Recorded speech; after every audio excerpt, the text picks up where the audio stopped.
chestnut oak. Hello and welcome to the Saladcast on Sunday the 6th of September 2015. I'm your host Dan Train. Joining me today, Zachary Burgess. Hello. And Robert Kemp. Hello. Hello. It's time for the Saladcast. I don't know why I'm still singing. Still? When did you start? It's time for a musical Start intro. off this podcast. No, you just need to auto-tune it. I can't. There's no way you could even do an auto-tune impression, is there? Really? Yeah, that's the best you can do. You have to do your little Cher. What was the Cher song that had the auto-tune on before everything else? Do you believe in Do you believe? love? Do you believe? Yep, that was the most obvious one. Way before T-Pain appeared. Oh yeah. I feel like Yeah, there's not enough T-Pain is- auto-tune these days. Seems to have gone out of fashion. Well, it's because it is so crazy overused. Well, I don't know. Whenever Kanye sings, it tends to be quite a lot of auto-tune involved. Well, yeah. Well, that Like getting lost in the song woods he did. thing. Was it or that song he did recently with McCartney? Oh, right. It's Yeah. like, man, is that auto-tuned? It's like they've tried so hard to like put it on its like gentler settings, so it's not quite so like insta pitch change. But boy, Yeah. that's all over the place. I don't know. I mean, that's more of the effect, isn't it, when you put it on crazy, harsh, like, step function, basically. Sure. I mean, there's no hiding it, is there? Well, I guess there is. I mean, because people use it to actually correct vocals, and you can't notice. But I mean, I have used it on remixes of our friend John Barlow's stuff, and it is barely noticeable. yeah, hardly noticeable. You probably But let's didn't be even know I honest. did that. Let's be honest, it wasn't the best recording to start with Well, no, of his true. voice. So. Yeah. Yeah, presumably he can't belt it out in his apartment that he had at the time, so It's the trouble. You need a studio situation in Yeah. order to go crazy on that shit. or at least a garage, UK garage. UK garage. It would be a UK garage. It's true. The best kind. Anything recorded in UK garage, that's genre. That's the genre, right? So that's the next filter someone needs to come up with. Auto-tune's dead, man. What you need is the garagifier. Just turns everything into UK garage automatically. It's a bit like whatever button Randy Marsh presses to make himself into Lord. Yeah. I am I am Lord. Lord. Yeah. I'm a talented geologist. That was the best joke of that whole season of South Park, I think. And they just That's kept it pretty going great. through every episode. I still don't even really know who Lord is, really. Like, I think that's sort of intentional. She I doesn't think really make no. very many public appearances. But I heard one of her songs, and I was like, and I finally identified it with her, or whatever. I don't know, because you hear songs, you can't avoid it's quite hearing nice. songs, but you don't know who they are, or whatever. And it's like, oh, well, man. sure, she's quite this is Lord. recognisable. Yeah, because this is really good for a pop song. She So did- I'm not surprised. She's Her version of "Everybody Wants to Rule the World," I think, was used on the reveal trailer for Assassin's Creed Syndicate. Or no, it might have been. Sorry, it might have been Unity. Actually, I think she was used on the Really? Unity trailer. It's a Yeah, good- Oh, yeah. Okay, I know. Yeah, okay. I know. good what you version of mean. it. It's a good song. In a sort of mad world, we've made this more sinister than originally. Yeah, didn't they intended kind break of out way. Mad World again for They did, yeah. re-release of But the... I haven't gone back Gears and of watched War. the remastered trailer, but Okay. that's kind of cool. I kind of like that they did that because I always loved the weird stance they took with the Gears of War trailers. Hmm. That Mad World thing was kind of neat, a different way of doing it. And was it the Gears of War 3? I remember because I think it was I have a date with death or something, or a destiny with death, or it was Right. like a monologue with like there was no music or anything. It was just a guy talking with like imagery happening in the background, which I thought was kind of cool. But the Gears of War 2 one was probably the weirder one because it was like just a picture, like it was just a scene of them all chilling out, like in a sunset, like under trees and stuff, like with panning camera shots that ran at like half frame rate for some Right. reason, with some calming music playing, like. And then I think it had some tagline basically saying, "Yeah, shit's gonna go down" or something. But it's the weirdest trailer for that game. It's just not particularly representative. No, they never really were. Well, the first trailer you could argue was quite. Gears of War 1 and 3, those trailers are reasonably representative. They show what the game's about, running away from giant locust things. Locust things, yeah. Gears of War 3 was pretty good. They're all pretty good. Well, I don't know, actually. Everyone's saying that perhaps that first game hasn't aged well mechanically. No, but I mean, it did a load of new stuff, really. Like, the cover stuff was pretty new. Oh, well, I mean, yeah, its entire gameplay style, you could argue, was new. Yeah. It's good.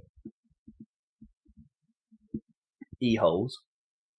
Oh, e-holes. Those weren't good. No, the e-holes were a bad idea. I don't know, it's better than a frickin' Call of Duty style enemy well that you can't see and can't stop. Oh, sure, yeah. Until you progress past a certain point and then mysteriously enemies come from slightly further back. Yeah. I think it's not a bad idea, the e-hole, like, in concept of, like, okay, here's a spawning thing that you can actually plug up. Yeah, someone obviously thought, well, we need some way of fixing this. Everyone recognises enemy wells as a problem, or it's a no longer allowed or favourable game design technique. Let's come up with a way of having one that you can stop to make it a bit more in-world. It's literally a well in. Yeah, yeah.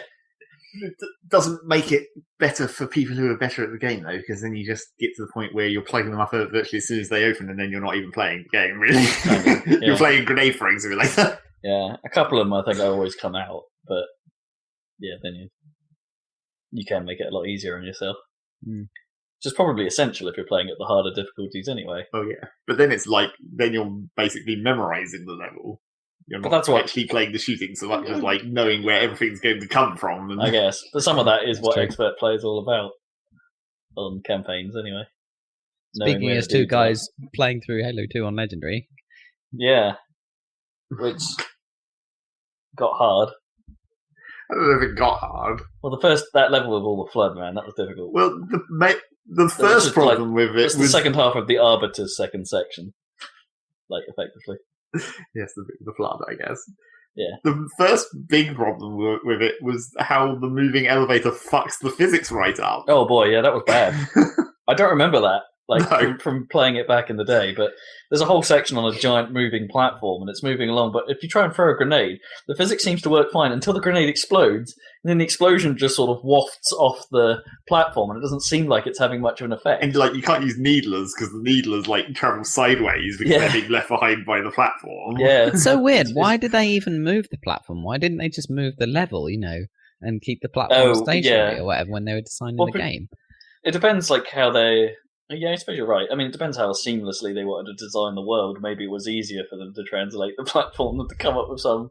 Or if they translated the world with everything resting on the world, then have a physics glitch. Well, yeah. Possibly. But there's nothing out there, really, is there? Apart from, maybe dead enemies and debris if you kill something while it's over there. No. Maybe, yeah, they could perhaps, depending on how they... Oh, yeah, they could just, delete stuff. I think they probably do delete stuff, don't they, if they get too far away from it? I mean, I assume their problem would have been, the end of the ride, where you need to get off and transition just into a normal level. But then the world has moved around you, and you're just moving onto the level in its new location. Where you're saying at that point, it's now we've locked the whole world in place. Yeah. Maybe it's, from a debugging perspective, maybe it's kind of annoying, because they'll get, a debug log back or something, and they'll get, coordinates of where stuff happened, and it's wait, yeah, but these coordinates aren't changing. Where the fuck are they? Yeah, it all overlaps. Yeah. They would have to have some, a lot... Well, you could get around that just by having, here's the point in the timestamp or the point in the translation variable for where the world should be. That bit of the level's out. Yeah, that was just way too long. Yeah, it goes on forever, and there was certain.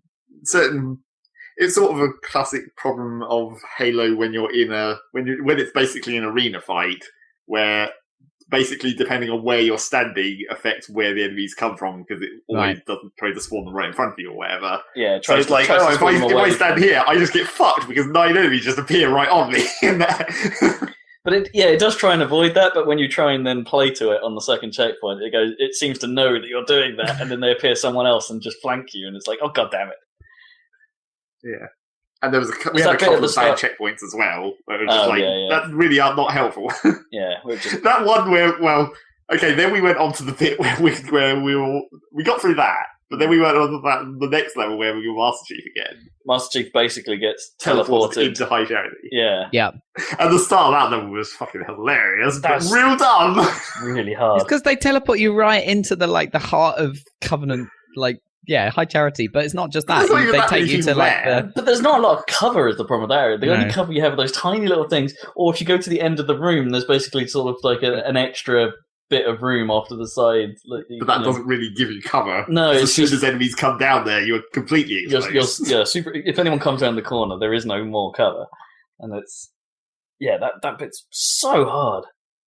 Like you're coming up with weird strategies. Like, okay, this time I'm gonna have to make as this section starts, I'm gonna have to make the crazy run to drop my gun, which is out of ammo. Pick up this particular gun on the way, headshot this grunt, and then I need to do all of that and make it to the end before all the brutes notice that I'm in the middle of the arena, and hope that Zach is just enough to distract them, because otherwise I'm going to die by the time I make it down to cover. Yeah, and my tactic was hide in the doors, which worked fine, apart from that bit where it was like every time I was stood in one of those doors, it prevents the enemies from spawning, except for the one time it checkpointed, and literally a second after a checkpoint, a grunt spawns immediately behind me in the corridor of that door that I'm in. So then, every time we reloaded that checkpoint, I had to really quickly turn around and kill this grunt before he took too much of my shields off, before the doors closed and everything else shot me. It was pretty funny.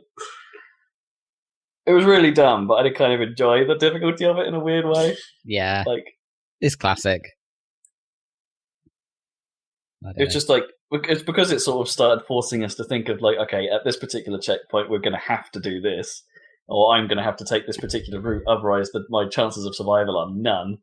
And it's make it sort of puzzle it out in a weird way.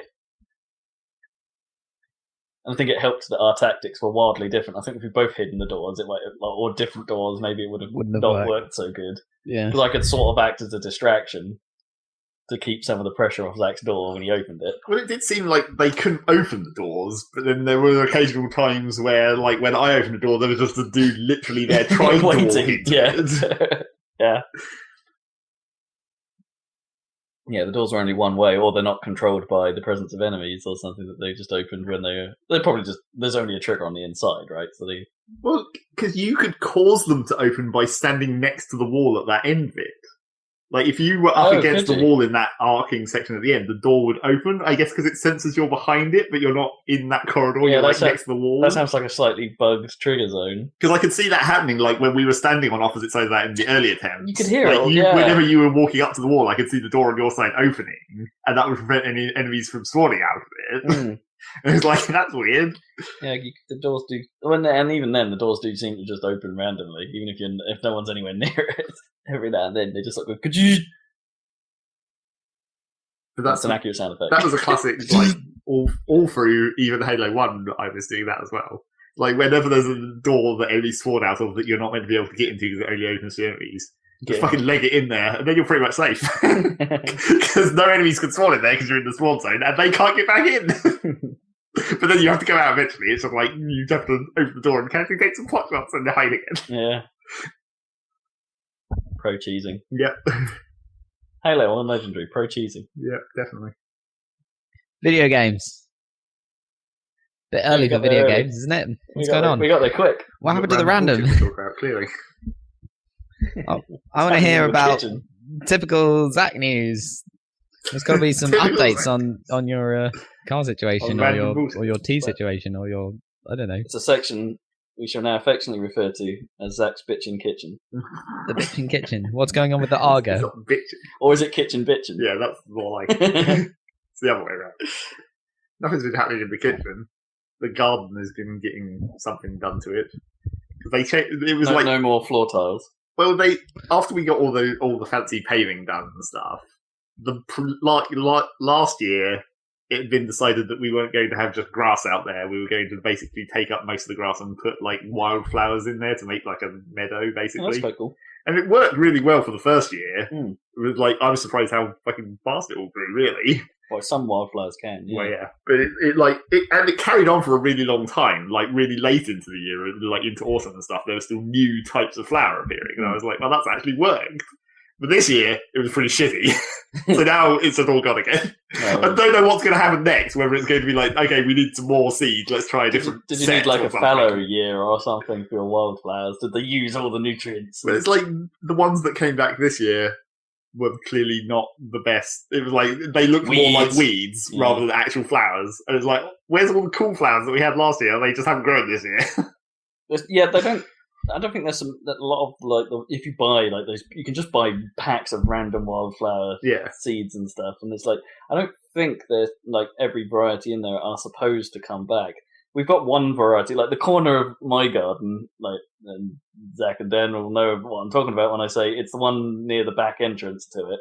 That bit of overgrowiness near the back gate. Yeah, that's all just wildflower seeds up there. Right. And this is one particular variant that seems to have taken off. Well, fuck the others, just one. I think our problem was just like it says on like how you're meant to do this is like you're meant to take up most of the grass. Like you use a special machine that fucks up the ground but doesn't destroy all the grass. It just gets rid of most of it. Oh, what, you reckon the grass might have been the nutrient? No, I think like the grass came back too strong and it killed off everything else. Okay. Like I think we would have done better to take out all the grass rather than leave it, because it said on the packet where it's like one of the specific types of wildflower plant that's in here is meant to keep the grass under control. Like that specific plant overgrows the grass, but I don't think it did it very well. Maybe our grass is just too hardcore. We have a theory about Gardener's World. Okay, Monty Don knows nothing about gardening. He's entirely controlled by his dog, who's in every shot of that show. Okay, like the dog is always there. It's like he's the mastermind. Feeding him lines or something. Yeah. Or feeding him lines, or just puppeteering him from the distance. Because the dog doesn't really do anything. It's because he's so concentrated on controlling Monty Don. Yeah, he can't move himself. He has to just lay there and like, let his brain take over the human. Exactly.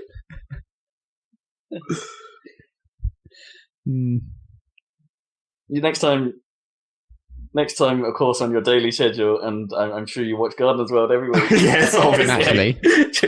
You get there to check that out. The dog is all powerful. So the other thing that happened that was non-kitchen related, but dumb things happening, is I had to take my car for an MOT.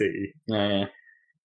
And that was done because, well, firstly it was an inconvenient confusion and like potential because my dad had taken his car in for an MOT to the same place. And he wanted me to take his check in to pay for his one while I was taking my one in. Right. And so Mum wrote an envelope to put the check in, and she just wrote Mr. Burgess. And I'm like, well, you've fucked that up, haven't you?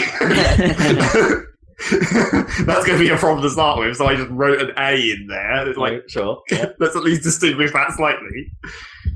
So I took it in, and naturally, that was immediately confusing. I was like, no, this is the money for my dad's one that he's already had done, but I'm taking, this is my one today. And of course, naturally, also, the guy I'd phoned up to book the appointment hadn't written it down in the book. So I wasn't even in the book that I had an appointment today. Right. But they did it, so it's okay. Yeah. I guess there was still a space because where my appointment would have been, they just hadn't written it down. So I took it in and got it done, and as far as I know, I got the receipt, and as far as I know, nothing got done to it. Like, no, there's no nothing needed changing. Even though the previous one had notes that was like, this is probably going to be a problem, and it's like, this year, nah, fuck it. Yeah, it's fine. So I don't know. Maybe it's just like the guy I had last year was really anal about it or something. It was like, this is really close to being a problem. And the other guy was just like, it's fine. I haven't had the bill yet, so I don't know. But I don't think anything was done. The thing that I thought was going to be wrong was the tyres, but they still appear to be the same tyres. They didn't give you the... They did nothing. Shouldn't it be super easy for them to just give you the bill? Because it should be like a standard cost, shouldn't it? The MOT, like, without nothing needing... Yeah, I don't know how they do their bill system, because I think they always post it or something. Okay, fair enough. So I don't know. I haven't had it yet. We'll see.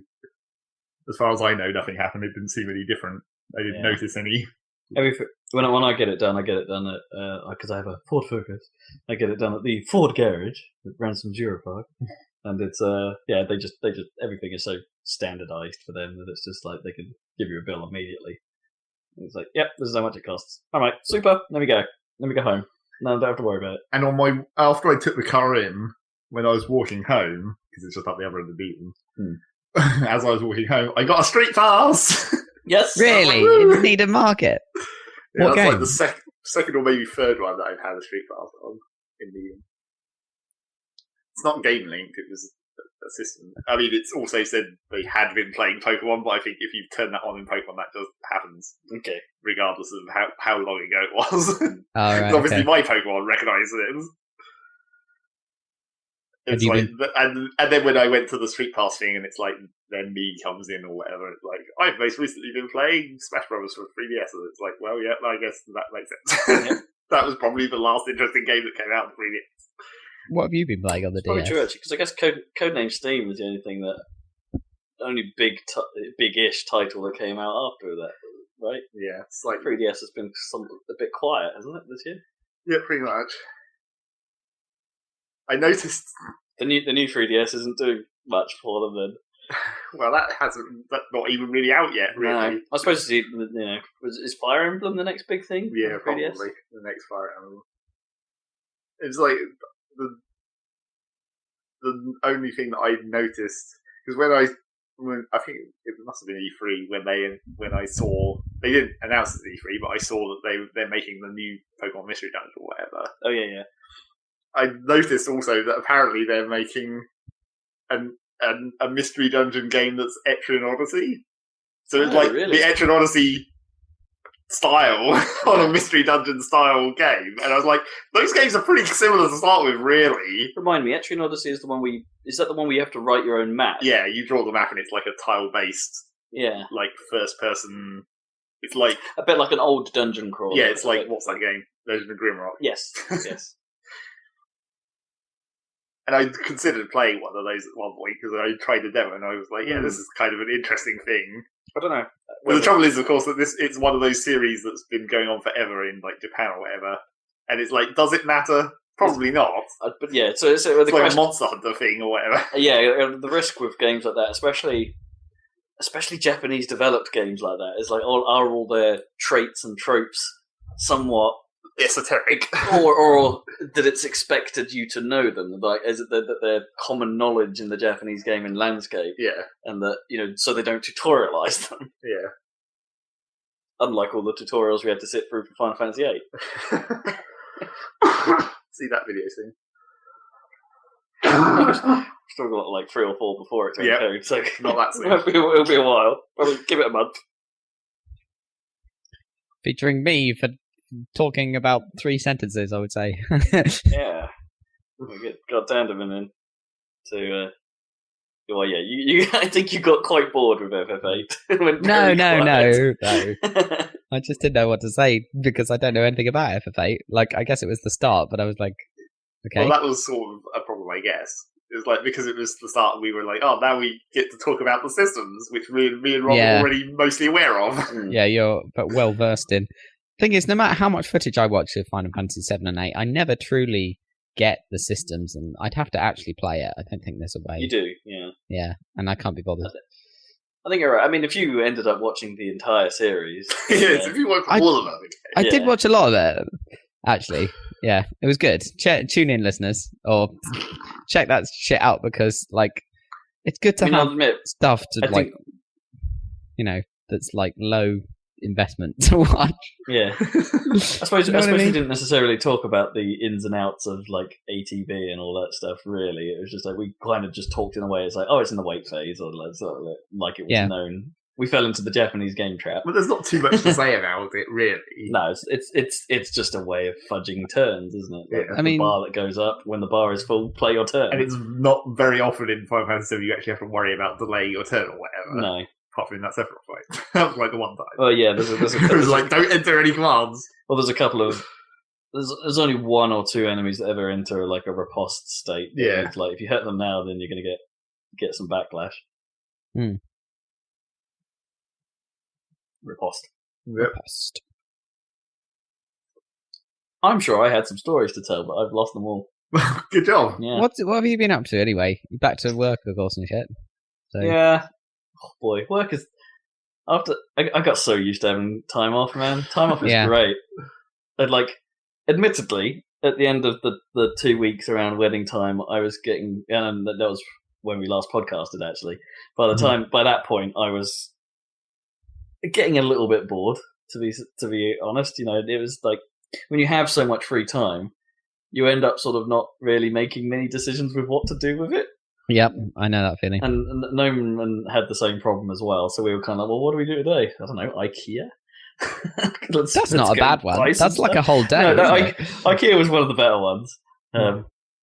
Weirdly, I kind of enjoy wandering around IKEA and then IKEA's a good day. We could screw up my house, and then and then you get home and then you realise, oh god, we've actually got to build this stuff. Have you ever heard of that IKEA putting screws into oak? That is the worst.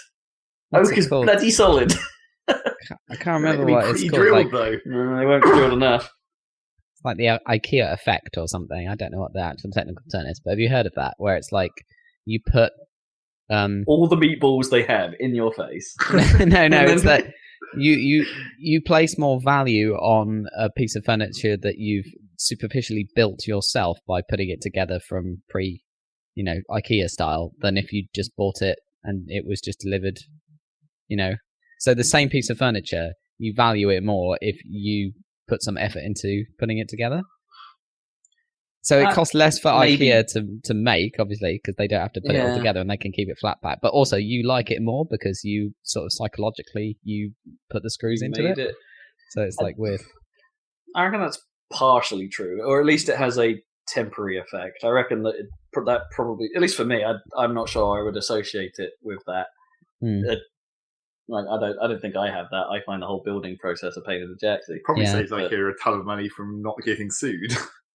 Because if you're passing off responsibility to the assembly to the people who bought it, then if it falls apart, they injure themselves. You're like, well, was us? No, they're actually you were the one who failed to assemble it correctly. Yeah, but then they have to be super cautious on the instructions and stuff, not to screw those up. Otherwise, they really are liable, aren't they? Which is actually when we were building this oak thing, there was a weird step in it where it was. You were basically given a choice about one of the elements. You could attach this little fold-out. It's basically like a little kitchen trolley thing for a little bit of extra storage and a little bit of extra worktop, which Nome is covered in plants. So there goes a worktop. You could choose. It has this little flap-out extra bit, if you're for a tiny little extra bit of worktop, and you can choose where on the three spare edges you could put that. But the way it was laid out and the instructions was really confusing. It's like, what actually happens is you get a split where it says, okay, if you're going to put it here, then carry on. But if you put it here, go to 18. And so I read it as, okay, I'm going to go to step 18. And of course, it didn't make any sense at that point. It's like, wait, no, I don't, this doesn't seem to make sense. This is relying on things that we've already built together. What it actually meant was page 18. And that all of the instructions actually from that moment on were different. And that there were like two, it branched, and the branches never came back together, kind of thing. Right. Okay. And I don't know, there was something about how that was laid out. It was really confusing. It wasn't as clear as if you're making Lego, or and that got me stumped for a while, just trying to look at it and go, what do they mean here? Yeah. Oh wait, no, this step is twice. This step is the same as this other step, but it's got a number that's 14 numbers higher. Yeah, they have little cartoons and stuff, but and everything to make it super simple and stuff. But it's just not as clear as, like you're saying, as Lego or whatever. And it's almost frustrating that part of it is being kind of condescending by having little happy dude man saying, make sure you have two of you. Exactly. This is not a one-man job. And then they do something stupid like that, go to 18, and it's like, well, what the fuck? Yeah, great. Thanks, guys. It's because they try not to use words. I think these instruction manuals are mostly internationally used. Yeah. And that's not always the best route. Mm. Although, admittedly, I have had the opposite of that. I think some of the instructions for the dishwasher we have had words in them, but they had to be written in every language possible and were crammed into the tiny amount of space on these diagrams. And it's this is the other extreme of bad. So yeah, IKEA. IKEA times. What were we even talking about? Random. Yeah. What are we even talking about? Yeah, so going back to work is a bit of a bummer after having all that time off, and then it's so hard to get back into the flow. And then, like, when I realised after a couple of weeks off that basically a lot of work had been piling up, the work had been so intent and not telling me about stuff, which is great. Don't get me wrong; they did a pretty good job of not bothering me on holiday. But at the same time, not a lot of it was being done, or at least there was quite a lot that was just waiting for my return. And it's like, that's not their fault. That's just that there's no one that could do it. And well, maybe that is their fault. On that first day, and for a few days, you're just it's not the employee's fault. No, you could argue it's the company's fault for not having more resource. Yeah. But yeah, then it just makes the next few days just a bombardment of stuff to deal with, and it's hard. That going back is hard. You're almost immediately back into that, seriously, sort of state. Real. that my job puts me in. Okay. So yeah, that's no fun. Also, I guess the only other minor little thing to mention is Windows 10. Yeah. I did run into a slight issue with 3 monitors, like you did. Oh, I fixed my one, finally. But yeah, you go ahead. And, well, it's only to say that some of the new settings interfaces in Windows 10 are really bad. Yeah, they are. They're bad. Too simplified. Like one good example is the display, the monitors one, config one, is way worse than it was. And it has like an advanced button which gives you like less options than the previous. It's like really stupid. But the thing is that option, that screen doesn't let me deal with 3 screens at all for some reason. Like when I turn on my TV and get the amp on and stuff and get it to ping up that it's a 3rd screen, that interface doesn't pick it up. I only get my main monitors come up. Their numbers change weirdly, so they become monitors 2 and 3. But monitor 1 doesn't appear as an attached monitor, so I can't tell it to do anything with it. Yep. That's what I had. Yeah, the workaround is to use the NVIDIA control panel, which still works. Yeah, thankfully. So that's what I found that I had to do was go to the NVIDIA control panel, and that one was recognizing the other monitor. And I managed to get that to turn on. But it's just one of those things. Why did they? It's the settings options that they have changed. I don't understand why they've done it. Like some of it, I guess, was like to try and. They want to make as much of the control panel as possible available in their sort of more modern UI style. The touch UI. So I get why they are the separation between control panel for the super advanced stuff and this settings interface exists. And I not necessarily have too much of a problem with that, but it's the fact that they've dumbed down the new interface and not given you a way of getting to all the settings that are under the hood probably still, but that you just can't access anymore. Yeah. And it's just like, I don't understand that. That is crazy. It's pretty screwed up, I think.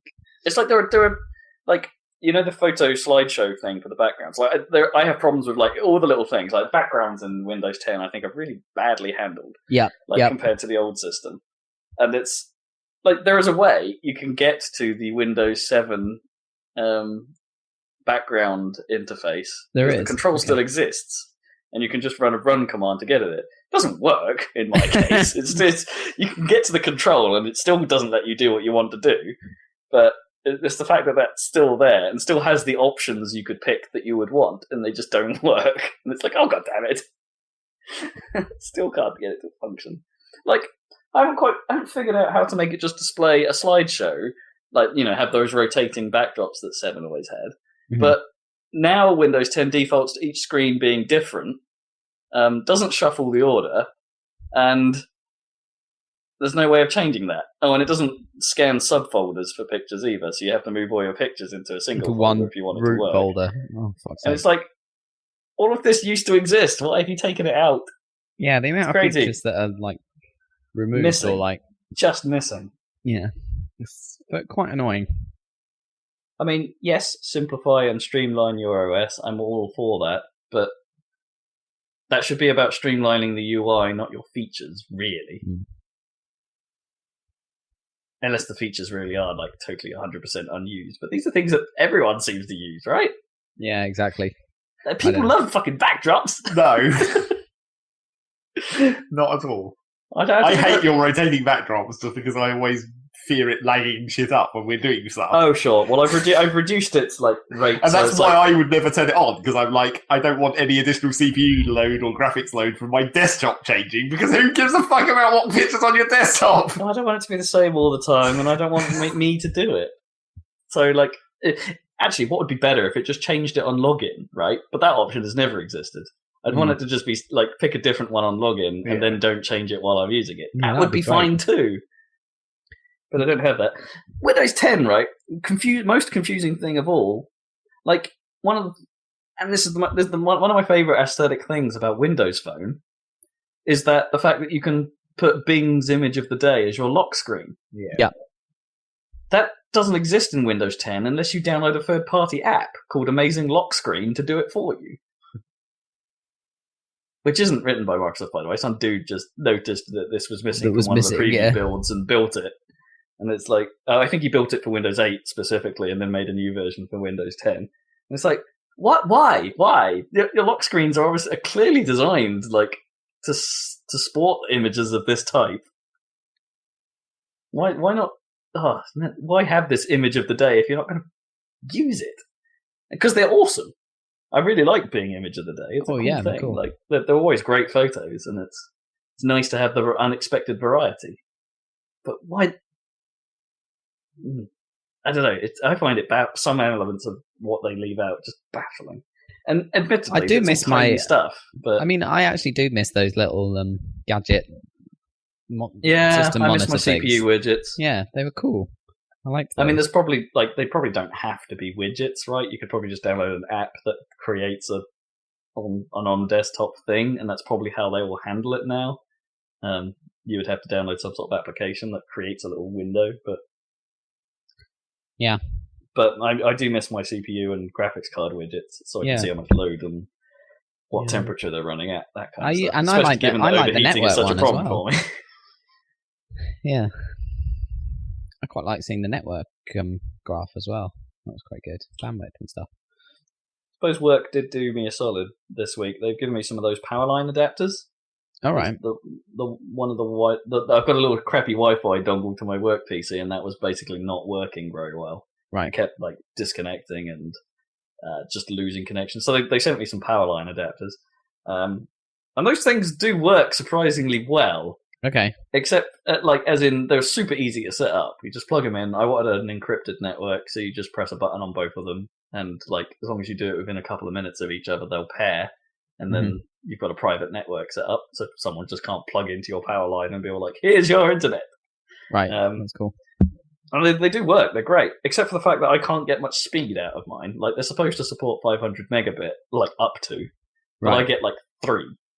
Right. Which isn't good. It's my connection is much more stable than it used to be, but 3 meg download speed isn't brilliant. Weirdly, my upload speed is faster. It's 6 meg, using speed test or something like that. So I don't know.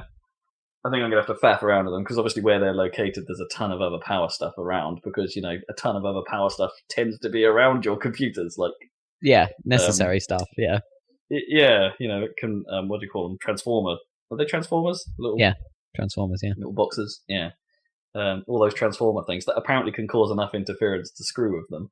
So I've think about relaying it, laying it out differently. Well, the adapters they've given me are kind of cool in that they have a plug on them, so I can plug this into the wall. You can daisy chain.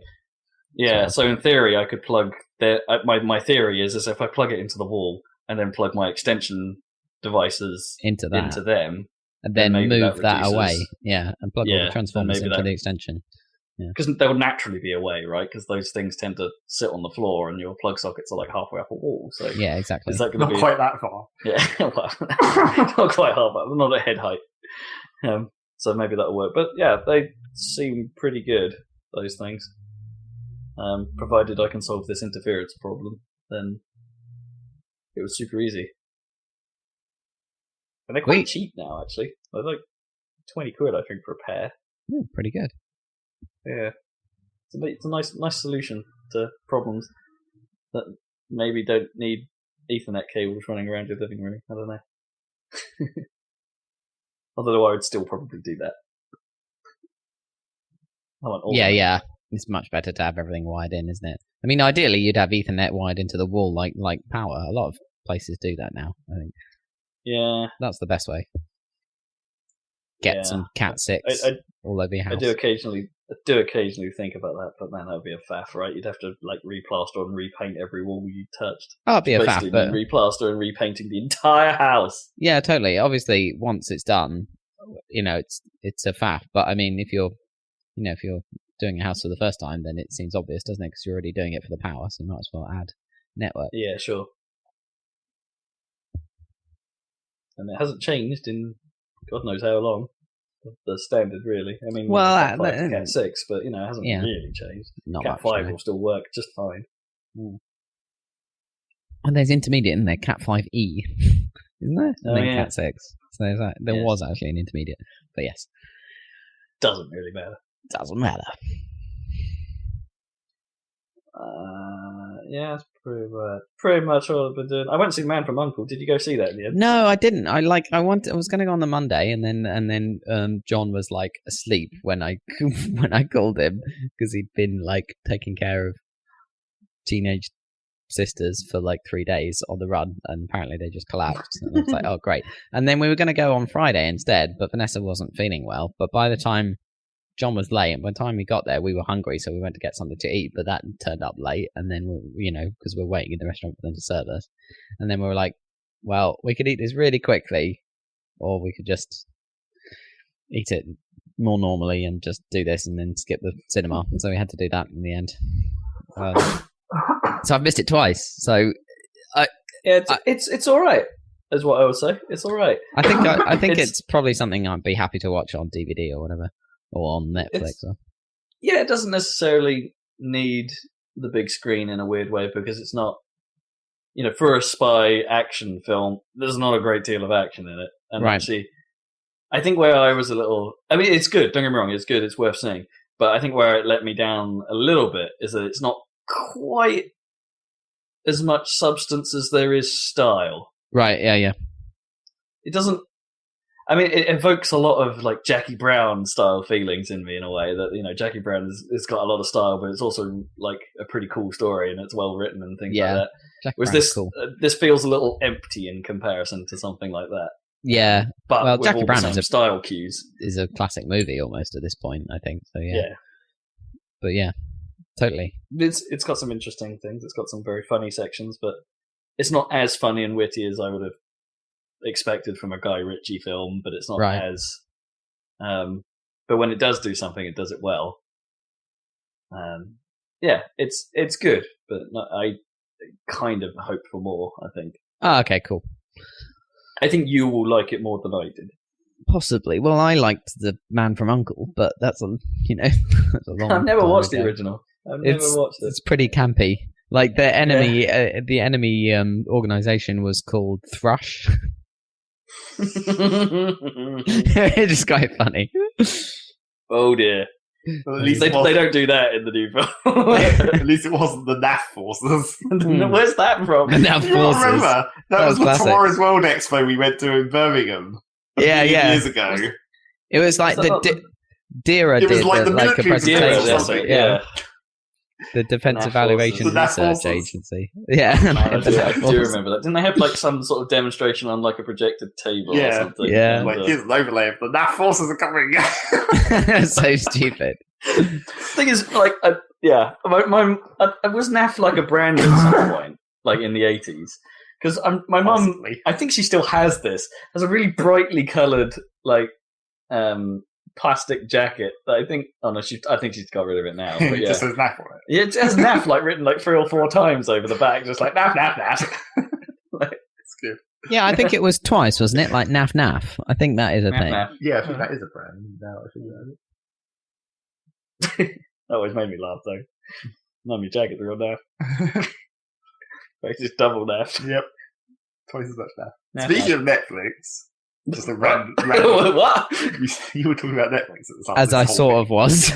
Yeah. Okay, yeah. Speaking of Netflix, just on another random dumb news story I saw that's not really related to anything. Did you see Netflix dissed how much Amazon paid for Top Gear? Yeah, I just read that today. Oh, That's no, I quite didn't. funny. Netflix were like, man, they will overpay for that. Fuck those guys. Yeah. Well, they were like, okay, we've got old episodes of Top Gear, and we have all the data. Statistics. Yeah, we know how much people like this shit, so we know how much it'd be worth to pay for this shit. How much do people rewatch? Like, you watch Top Gear once. Yeah, that's really, true. Don't you? I agree. But I mean, they've got to have. Well, they're running a whole channel for it, basically. I think Amazon have a Don't get me history. wrong, I've gone back and watched old Top Gear, but I like it when you watch a really old. Well, you Top have to Gear. watch old enough that you don't remember it. Really. Yeah, kind of. Anyway, I don't think know it's no secret. I think that Amazon have wildly overpaid for what it is, but they seem like, Amazon have come out and tried to defend it multiple times already, being all like, yeah, these guys are expensive because they're great. I can't remember, but I think there was another news story recently where Netflix was dissing how expensive something was and was saying like, no, we didn't want it because we're not going to pay that shit. And that seems to be their thing at the moment. Why doesn't Netflix just diss Amazon for the obvious one, which is like, well, what if you don't want free delivery? Like, why can't you just buy the video service? Which is obviously my biggest problem. That's not their with business. They don't know about that. They only have the statistics for watching videos. I suppose, but like, that's the obvious marketing plan for Netflix, right? Because like, I don't. Like Amazon Prime and all that, and the fact that we've talked about this before, the fact that everything is bundled in and you can't choose what you want is terrible. I mean, really. The obvious. I mean, for me, instead of saying it was too expensive, surely Netflix would get a better PR out of saying, we didn't want to hire someone who might punch us in the face. Yeah. No, Netflix have got fifth gear. That's what's going on. Yeah, $50. Did you see that? I don't know why this has reminded me. I think it's like Channel 5 here. Did you see that they've got a straight up porn star in Celebrity Big Brother this year? No. Well, that's surprising. I don't know. They practically had porn stars. Yeah, I mean, for Channel 5, maybe I shouldn't be surprised, but they've just gone all in this time. What, like a British one or an American one? No, very, very famous American one. Oh, what, like Jenna British Jameson? One, no one would recognise. It is indeed Jenna Jameson. Oh, right, okay. Well, she is sort of famous enough. She was an FHM columnist for a while. Yeah. Would have been better if it was like Ron Jeremy. That would have been better. That would have been much better. They have got Fat Man Scoop, so that's pretty awesome. Oh dear. But in a weird way, Fat Man Scoop is obviously the big win, and then if you start looking at British people, it's like, well, they've got some guy who is in the bill, and then they've got one of the members of Atomic Kitten, that relevant girl band. Yep. It's relevance. One of the loose women, of course. That's the UK contingent isn't very strong. That one's specifically there to be the counter to the porn star. Basically, they wanted them to fight. Pretty much, yeah. Maybe a bit too obvious, really. Wait, but shouldn't a loose woman be okay with a porn star? Because of the definition of loose woman. Let's not talk about that or the actual discussion about feminists. Okay, fair enough. What we ought to be discussing is news. Because it's a podcast about discussioning. Yep, it sure is. It's a podcast about sometimes not quite the right word. I think it's about that fairly frequently. Yeah. It's about accidentally a word, yeah. There's no news though, that's the trouble. Yeah, what's going on? Shit. Nothing. That's what I said. Well, did you see that thing, Zeg, about the Double Fine announced a Metroidvania game? What? Yeah, with I didn't, but that's such a generic term. I was like, maybe I did, but I just didn't realise because it's. I can't remember what it's called, but hold on, Headlander. Okay, so Headlander. You detach your head. You're like a head in a goldfish bowl style space helmet thing, but then you could attach it to various different bodies and stuff. So instead of equipment and stuff, you're attaching it to. Then how does the progression system work? I don't know yet. You can't gain abilities for yourself because the bodies just have to be nearby. You have to discard the old abilities. Yeah, unless you're just opening I don't know, person closets that have random bodies in them, so you can get any so you can swap to what you want. Yeah, I guess that's the idea. I don't know, but it has a kind of cool looking sort of retro 50s sci-fi style, or whatever. Like I wonder if it's comic. the same team that made the cave. I just got a suspicion about this. Could be. I mean, what's his face? Ron Gilbert left after the cave, didn't he? Oh, did he? Yeah, so Ron Gilbert's not around, I don't think. Because I was watching that documentary and they had the part of it was when he left. Double Fine. I don't know what he's doing now, but he seems like a weird bloke, to be honest. Ron Gilbert. I suppose most writers are. I just mean in comparison that's to my Tim. broad brushstroke for the day. Yeah, well, I don't know if that's going to be the only one, or whether it already has been the only one. No, there might be some more. I'm just warning you now, there might be some more. What else is news? Headlander, that's a strange name, but is it Headlander. Or is it going to be like the Highlander, and that there can only be one head? There can only be one. Decapitate everyone. Yep, clearly. So there's plenty of bodies for you. Headlander. Maybe that's part of the game. Maybe when you're joining the head with the body, it goes into like a lander game. You have to land the head. Yeah, beside the body. It does fly. Yeah, you can fly your head around. Yeah. It would have to in order to get on top of these bodies. What's this? Well, manage to decapitate them with another body, and they're just lying on the floor, and you can roll your head into them. Oh, speaking of rolling, this is the worst segue ever, and it's not even computer games. But did you see the stupid Star Wars toys were released? The BB-8. Force Awakens. The BB-8. Yeah, oh my god! About that. The BB-8 is so cool, though.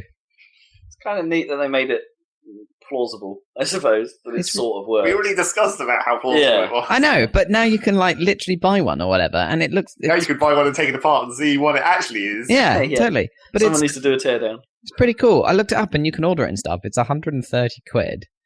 But come on, I suppose that's the coolest Star Wars toy. Oh man. No, it isn't.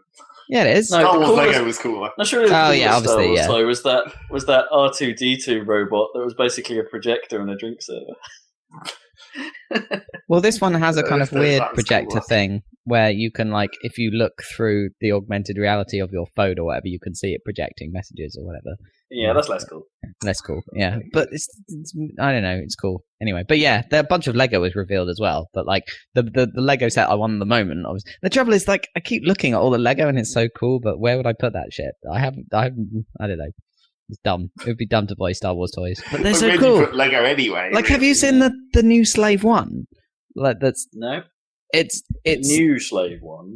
Isn't Slave One Slave One? No, the new Lego set of Slave One, right. which this time there've been various ones over the years, obviously, but this one is Ultimate Collectors or whatever. But it's big enough that it's actually scaled to a minifig.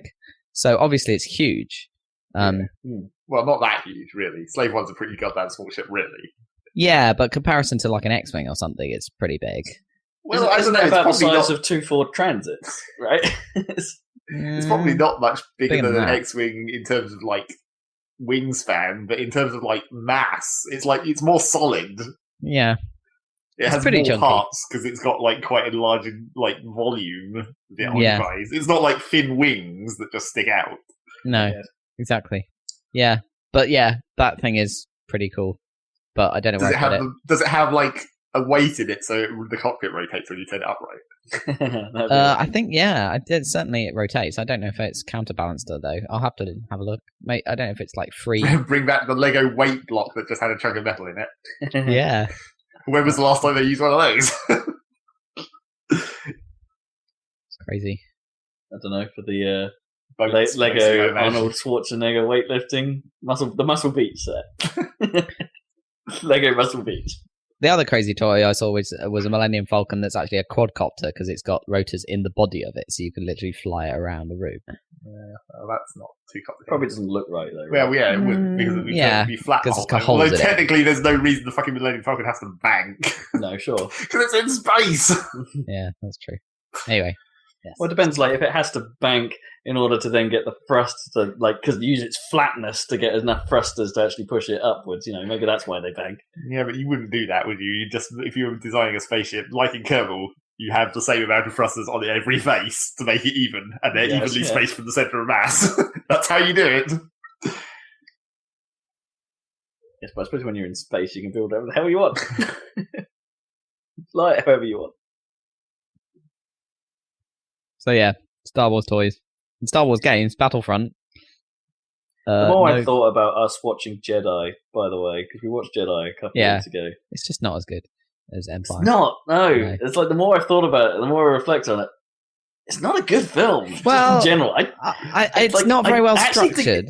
Like, it's trying to build suspense, but it's not really very good at it. I mean, they fuck it up by having like 4 different endings or 3 different endings. Like, or there's 3 or 4 things going on at once, and you can't actually concentrate. There's 3 threads that are going constantly. I don't think that's the problem. I just don't think that any one of them is that interesting. Actually, I always remembered the space fight is kind of pointless. Well, they didn't. Yeah, that's quite pointless. That's the most pointless one because none of the characters you care about are in the space fight as well. Like, it's just Lando fly into the Death Star, which looks cool. Yeah, I mean, it looks cool, but no one you care about is in the space fight. And then, like, the Darth Vader and Luke and the Emperor bit is cool. I like that. It's just split up. That's or probably in a weird way. That's probably the best structured. Other than there's a little too much of the. It feels repetitious, how much he says, let go of your hate. Well, yes, that build-up, where he just stands there for ages. There's a little much of that. Like, perhaps Luke should have been using the Force to, like just flick TIE fighters out the window or something, I don't know. But as we discussed at the time, how far does the Force go? Yeah. How far can you feel it and all that stuff? And then after that, when we were watching... And I don't think Leia's reaction to realising... Like the sister. I mean, I know she says it's like I've kind of always known, but you'd be like, "Holy fucking shit!" Like high five. Hey, dude. Don't think you'd say high five in quite that dramatic moment. And afterwards, we started watching the Star Wars Director's Cut Uncut. Oh yeah, the sort of changes video. That really good one. Not that one. The cut up one. Yes. Oh, sorry. Yeah. We watched what was different about the different versions because we weren't sure, just to make sure, and then we started watching some of the stupid community made 15 seconds at a time one. I think draws you in. Actually, because it's built on the merit of actually, in a weird way, the first film is probably the best in terms of just drawing you into its world. Right, probably. Yeah. Whereas, the insanity. Yeah. The insanity of that 15-second cut thing, though, is just like you're just waiting to see what the next cut is. See what weirdness comes up. Oh, it's great. Well, but it turns out they've done the second movie as well. Oh, have they? They've done Empire. Okay, cool. Yeah. Oh, have they? Yep. Oh, so awesome. I watched that. I don't think they did it as well for that one though, because I think they sort of realised the inherent problem of that, which is that there's only so many 15-second cuts. Oh, okay. So, like, naturally, not everyone's going to be able to get their thing in there because there's so many people that want to do it. There's not going to be enough film for everyone to make a part. So what they did for the second film was they didn't always strictly stick to a 15 seconds. So it's like sometimes for a 15-second segment, it actually cuts between like 2 or 3. That's fine. For that. Well, it gets a bit quick though, because sometimes you're seeing like a second or 2 of something. You're like, well, what the fuck was that? Well, actually, in a way, that's fine. Like the number of like homemade cosplay ones there were in the original that you could probably just quickly cut between and not care that much about. I don't think that's a problem. Maybe. Yeah. Jedi is still way better than any of the prequels, so it's just the weakest of the original trilogy. I still quite like Attack of the Clones. I don't know, there's something about the style of that film I think is well made. It doesn't have too much Jar Jar. And admittedly, if you take any of the Padme and like Anakin stuff out, then it's kind of fine. Take all of that out. Yeah. The Boba Fett stuff is cool. The fight at the clone factory is kind of cool. Maybe not so much Yoda going crazy at the end, but Yeah, Yoda is just not Yoda in that film or in either of the. Today, it's like that classic Yoda line, like around the survivors, a perimeter create. Yes, genius. That's Classic Yoda line. Anyway, Star Wars. Nothing wrong with that line. I don't know. I'm trying to pass that and be like, that's a Yoda way of saying that, right? No, I'm not saying that. I'm just saying compared to all the classic lines or whatever from Yoda from the original series. Instead, he's like some kind of military commander dude or whatever. It's just like surely would have had to have been at some point, maybe. Yeah, I guess 900 year past. Yeah. Look as good. You want it. They should just got Samuel L. Jackson to read every line, though. In fairness. It's such a wasted opportunity having Samuel L. Jackson as a Jedi, a badass Jedi, because they basically didn't use him very much and just made him really boring and have him like sit around complaining. Yeah, should have done a lot more. Yeah, should have done what they did in the Clone Wars, Samurai Jack style cartoons. Yeah, that Clone Wars cartoon was kind of cool. Damn. I just seen there's a Lego model of Anakin's starfighter from that cartoon this year. It's kind of cool. Great. So Battlefront. Yeah, no server browser, but I mean, I don't know. They could easily patch one in because it's basically It's basically what's it called? I don't know about easily. Yeah, when you're talking about backend. Well, basically, what it means is they're not fully support. They're not doing the battle log thing for. No, they might do a battle log. It won't have a server. Yeah. It will probably have your stats and your loadouts. I expect it will. I've got to be honest. I've never really liked the fact that battle log was in the browser outside of the game. Anyway, a bit of me just feels like that's a. I mean, I guess it meant they could update it easier without needing you to patch your game necessarily. But I always found that whole process unreliable at best. Like, it didn't work all the time. It didn't seem to function correctly. It would launch the game would go, yeah, I'm loading, and then the game would just die randomly, and then it might not detect that for a while, and so you're sat there waiting before you can retry. And it's like, yeah, I don't know. I get the idea, but I would have much preferred all of that stuff to have just been in the game. Like, because they must have done that stuff for the console versions to an extent, right? Like, maybe not the server browser, but battle log in some form must have just been in the game for the console versions. Right. How else would you have made your loadout, you know? It's true. I think it was a weirdly... I don't think it was the right decision for that game. It's nice that they tried it in a way, but the fact that they then stuck with it and it didn't improve, it's like, no, sorry. So good. So, if this means there's none of that, then maybe this is a good thing. Then maybe it's overall. A good thing, yeah. Totally. And to be honest, like, yeah, as Zach said off air, it's like, if that means that there are no, like, 24/7 servers on stupid levels that he doesn't like, then that's fine. It's not even necessarily that I don't like, it's just that we don't want to play one server all one map all goddamn time. I mean, yeah, it depends how well it's executed, right? I don't necessarily have a problem with the lack of servers if the fact that they're like utilizing some kind of cloud server technology, which you probably need for a Battlefield and Battlefront game. Like, you probably can't peer-to-peer that very well. But if they're using new dedicated like cloud stuff that most games are moving in the direction of, it doesn't necessarily matter that it's using matchmaking, I suppose.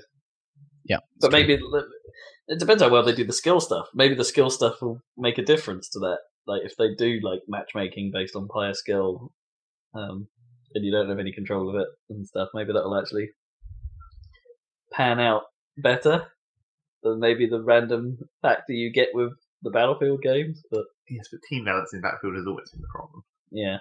And they've never managed to... Well, they just don't bother. That's their problem. Well, they just don't bother trying to solve the problem, which we've come up with several different ways that you could help, at least, but it's like, nah, fuck it. Yeah, they've never cared, have they, in Battlefield Land? Like, people have patched auto balance or attempted to, haven't they? Yeah, naturally. Yeah. Just like Team Fortress originally. Yeah. I mean, all that stuff too. Yeah, all that stuff is modding of it. Some of it was in there, but only through like really like weak admin commands where it didn't really do what you wanted it to. But then it got implemented properly. It was like, yes, obviously you need Team Scrabble and auto balance. Yeah. It's still weird how sometimes when I've been playing on Team Fortress servers, people try and vote auto balance off on servers that allow it. I'm like, why? Why would you do that? Yeah. That doesn't help anyone. I suppose if you're trying to play, like, if you've got enough people on your team, I guess, and you're trying to keep the team dynamic, then it's kind of annoying if one person gets shifted. Yeah, but you can't. Team Fortress isn't a game that you can do that in. You can't have a huge number of your friends and all be on the same team. You just have to accept that you're going to fight against each other sometimes. Yeah, that's probably right. I mean, even with the two of us, that happens quite frequently. Well, that's just because we forget to check what team one of us is on. It's like we never know who loads first or whatever. I mean, so sometimes then, you just like it's not uncommon, and this isn't a brag too much. It's not uncommon for us to sort of be gravitating towards the top of the table when it decides that we are the ones that need to be split up. Well, yeah, and it's like that's fine. Yeah, I don't know. I'm not necessarily going to call this a bad thing right now. It happened to Call of Duty a few years back, and there was a small outcry, and then everyone dealt with it. Or, I guess the COD community doesn't care that much. So, yeah, I think it'd be fine. The thing that people were more annoyed about with the COD one was when they were getting rid of dedicated servers, and that's a different issue. I don't think it. Oh yeah, no, it did have that for a bit, didn't it? On the PC version, it had dedicated for a while, and because they moved the PC version to fully matchmaking, those disappeared for a while, so it all went peer to peer on PC. Yeah, which I'm not sure is the case since Advanced Warfare. I think since that one, since last year's, I think everything is running on cloud-based dedicated servers anyway. I don't think they peer to peer or do any of that old. Finding best host stuff anymore because it just feels so outdated now. I suppose that stuff. Mm-hmm. It's like much better experience when you do it properly. I don't think it will matter. I think that game will be just fine. Yep.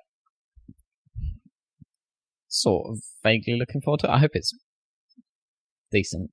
But it's DICE. They do make good games, so I'm sure they have a good shot. It's hard to think of when DICE has made a totally, utterly terrible game. Yeah. Yes, Battlefield has had its problems over the year, but they've never been like god-awful games, have they? No, I don't think it stands a good chance of being decent.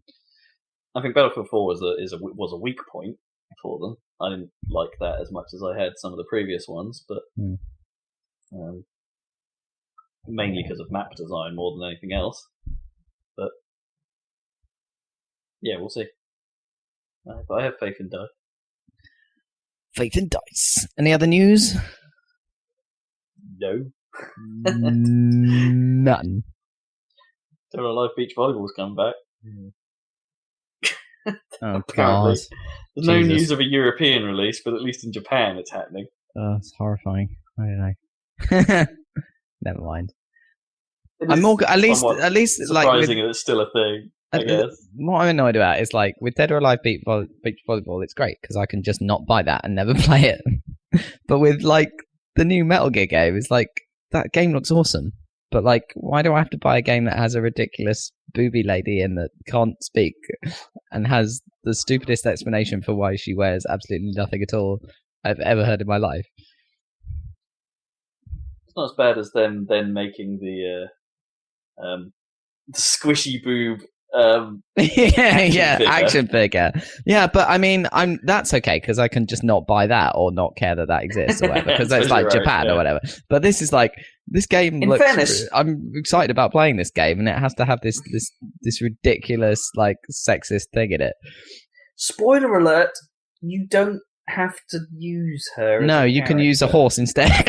So I think I'll do that. I'll use the D horse or the D walker and not the D booby lady. Yeah, the mini Metal Gear thing. Apparently she's really useful though because if you upgrade her, she's a really good sniper or whatever. I've seen some cool stuff about the boss because she's, again, spoiler alert, warning. She's a boss fight at one point. Oh, is she? Great. Okay. Well, and I've seen some cool mechanics regarding that fight, regarding the open worldness of their systems, allow for some neat tactics. Man, I can't wait. This game is going to be cool. I'm definitely going to play this shit. But yeah, I'm annoyed about Quiet because like it's so stupid. Do you know what the explanation is? Have you heard the dumbness? You know what? I don't care. It's Metal Gear. Metal Gear is supposed to be crazy. If you want to put a crazy, scantily clad booby sniper into the game, I'm all for that. You remember how how ridiculous it was when you got to that one in 4, the woman up in that tower or whatever, and we were like, "What the fuck is going on with this woman?" Woman in the tower. Was that not was that the sniper challenge? Because the sniper challenge in Metal Gear 4 was hard because she could, or he, I can't remember who it was. They could apparently smell based on the wind, so you always had to be downwind of her, which was really hard. I don't really remember much about it. I just saw you playing this boss, and we were both like, "This is really dumb." And that was Metal Gear Solid 4, so of course it was. Is that the one with the nano machine? Well, no. Specific. Yeah. It was, I don't think it was against a lady. There was a lady on your chat at one point during that, which is really frustrating. That was the bit I think I've talked about before, where you had to like inject the guy with nano machines once you'd like stunned him. Except everyone on your chat is going, "Hit him with the nano machines," and it's like, yes, I figured this out like 4 attempts ago, and now you're just telling me what I have to do outright. I still can't do it. So it just sounds like the end of Sonic Generations.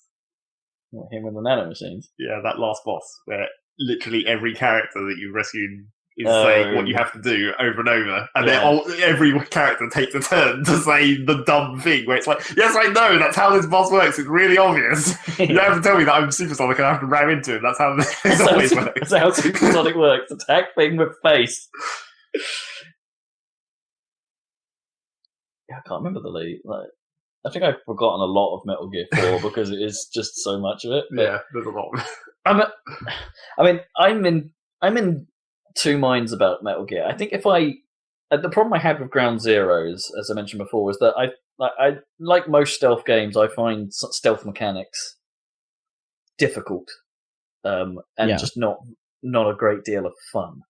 Like, yeah, it's not your thing. Yeah, if you get spot from somewhere that you just had no idea that there was a guy there, that is the shittiest feeling. It's just like, fuck, seriously? Why is there a guy there? How did I not see that guy that is right next to me or something? I was like, why was there no clue? Or how did I not get him when I was doing my binocular pass earlier? Even if you do it with the most cautious manner possible and something still fucks up, that is the worst feeling when that happens. And that happened a lot in Ground Zeroes. And then the game encourages you to be non-lethal. So I'm trying not to get detected and try and be non-lethal the entire time. And that is just a zero fun way to play that game. I don't know. Because I'm restarting every time I get detected. And detection is a real bastard in that game. Right. Like, it takes a long time for the alert status to disappear. And they will chase you. And they will find you. Hiding is hard. Unless you just but then maybe the flip side to that is maybe I shouldn't care and I should just get my gun out and start killing dudes until there are no more dudes to come find me, which you can do. Apparently, the shooting mechanics are quite good, at least in. Yeah, no, they felt fine, but at the same time, it's just like the game, like at least in Ground Zeroes, maybe this won't be necessarily true of plot progression or the main campaign mode in Full On 5, but. Like, at the end of the mission, it was just like, yeah, you killed these dudes. I'm going to decrease your rank because you killed dudes. And it's just like, well, fuck you, I had to kill dudes. And it shouldn't punish you for wanting to play that way. Yeah, I don't know. There were things like that just made me sort of like, well, okay, fine. I know it's harder to play it this way, but you kind of left me no choice in this scenario. There's not a lot I could do about it. Because I didn't know it was coming, and maybe if I was super hardcore, you'd learn where everyone was, and you'd learn how to do the level with the optimum route, not being spotted once, or like taking down the fewest amount of guys, and but that game felt like I needed to learn where things were rather than being a stealth guy and figuring it out as I go. I don't know. It rubbed me up the wrong way. And from what I've been hearing, what everyone's been saying, I've been saying, some of the story stuff in Metal Gear Solid 5 it doesn't go to the same places that previous Metal Gears have, and that's been the draw for me. The craziness of Metal Gear has been the draw. Because that puts me off. Honestly, the craziness. I don't understand. I've got no problem with crazy anime-ness really at all. I like that kind of stuff, but I don't understand how it meshes with modern military. That doesn't seem like it doesn't. It's all nonsense, it doesn't. It doesn't. Yeah, and it's like why. That was the thing about Splinter Cell, or whatever. It's like some of it felt like quite cool. I mean, obviously it's not real or whatever, but at least they go to some way to make it feel like, oh, you're a real, agency that's of the US government. Like it's like torn from the headlines type stuff or whatever. And it's like this is the behind the scenes stuff of what's really happening and all these war hotspots and stuff all over the world and in the news and stuff or whatever. It made it like Tom Clancy. Basically, it is Tom Clancy, right? Which is meant to be like real-ish, isn't it? Tom Clancy. Whereas Metal Gear is like totally. It combines that of like having real guns and real helicopters, and you're really in Afghanistan in the 1980s, where the Soviet invasion and everything, all that real world stuff, completely mashes it together with a load of batshit insane anime stuff, like where there's like nanomachines in the 60s or whatever, and nuclear walking tanks in the like 1950s or something. And it's like, what the fuck? I mean, if you play Ground Zeroes, your map is a hologram, that kind of yeah, stuff. Exactly. And it's set in 1975, isn't it? I mean, what's going on? Yeah. It is nuts. Don't get me wrong. It is nuts. And if they just went, in a weird way, if they doubled down on their alternative technology route, then that's fine. And to some extent, they do. I mean, you could argue that if you were playing Metal Gear Solid, the first one in the series, that actually they pulled that off quite well. Yeah. And it's only because of like time moving and them trying to fill in the gaps in their story that it's kind of all gone insane. Apart. Right, yeah. Because they had these ties to real world events, and that maybe if they just created an entire alternate history, things would have been better. Yeah. I mean, that's probably true, but come on, man. There's a guy that shits his pants and a guy that has a haircut like the exclamation mark symbol in the Metal Gear 4. I mean, obviously it's cool, yeah, but it's just totally mental. But like, anyway, I don't care anymore. I'm just gonna play it because the actual stealth stuff looks freaking good. And like, I think I kind of want to give it a playthrough, but I'm gonna have to get over this whole like play. Well, it sounds like the stuff that you don't like is exactly the stuff I'm excited about. Really, or was the actual stealth gameplay I'm more interested in than the crazy story. Although I'm going to give the crazy story a try because, like, obviously it's like a rabbit hole where if you start like looking up characters from Metal Gear, you're going to be there for like days on freaking wiki pages going what and who's this guy and who does he turn into and what the fuck happened in that game. And I think if I was going to enjoy that game, I would have to let go of the fact that the game has already encouraged me to play in a certain way, so I feel like I should play that way. Yeah. I would need to somehow break out of that. Well, the thing is, it is clearly which is harder than it sounds. It clearly is encouraging non-lethal because it wants you to just collect everything, including people, right? So yeah. So, and I always used to play like Splinter Cell games non-lethal, just out of because it's more challenging and weirdly ethical, like the whole ghost type thing. It feels good when you achieve it, but it's fucking hard to do. I wouldn't mind a stealth game where there was no. I'd quite like a stealth game where it was like, kill everyone, but still not be detected, and there's no like advantage to being kind of Hitman, isn't it? Right. Like, in a way, exactly. That is Hitman. Yeah, that's cool. Yeah, because like Deus Ex, I kind of automatically go non-lethal because it has all this moralizing and stuff in it. I guess. Well, not too much. It's not too heavy-handed. It doesn't punish you for being. I mean, Deus Ex. Well, no, that's the odd thing about. Yeah, in a weird way, that's the thing about Metal Gear, isn't it? It actually, like story-wise, doesn't matter. No, apart from this ranking system. Right. Exactly. Like, because in Deus Ex, like the characters treat you differently based on whether or not you're killing people all the time and stuff. At least to a certain extent. Whereas in Metal Gear, it's not going to have no effect at all, whether you, apart from to your actual score. Because I basically got through Metal Gear 4 by trying to be perfect stealth until the shit hit the fan. Right. And then if something went wrong and you'd basically end up with a line of enemies walking in front of you, then I would just get a gun out and mow deal them down. with it. Yeah. Because it just got too frustrating after a while to try and perfect run everything. Yeah. But it's just like, you know what? I've created a situation. I'm going to get my gun. Anyone that walks in front of me is going to die. Yeah. And then I'd be all like, I might retry it a few times to try and not do that. But after a while, you just think, ugh, I just want to progress this, man. I've been stuck here for ages, and it's like I'm not enjoying trying to do this. So I'm just going to kill everyone and move on. And the game's like, yeah, that's totally cool. And I'm like, all right then. And after a while, you just get into that habit of being like, well, I'll try and stealth it, but if it goes wrong, who cares? Fuck it, yeah. Whereas, it is quite harsh with that stuff in that it's realistic in the sense that if stuff does go down, you're not a super soldier. No. Well, you sort of are, but yeah. But in the same way, you are quite vulnerable compared to, most games, I guess. Compared to Master Chief, yeah. Yeah. So I don't know. I don't think it's one I'm going to beeline for, but I will play if it comes my way. I think I've got to go for it. I mean, I'm sort of deciding on the next big game between that and maybe Witcher 3, but I think I'm going to go for Metal Gear for the time being. Fair enough. Or at least I've got this little prologue in the form of Ground Zeroes to play first and see if I like it. It's you can do the main story mission in, as I say, less than 2 hours. Yeah, I think I might just do that, and rather than try and do everything in Ground Zeroes, I might just go, okay, that's the story in that, and then move on to the main game. Well, when I started reading up on what the actual things you have to do to get more of the completion statistics and things in that game, that does get a little nuts. Right. One of the things is there's these I don't think that they're not Fox, they're Zoff patches. Yeah, Zoff, that's right, yeah. About the world, and you have to get all of them in one run.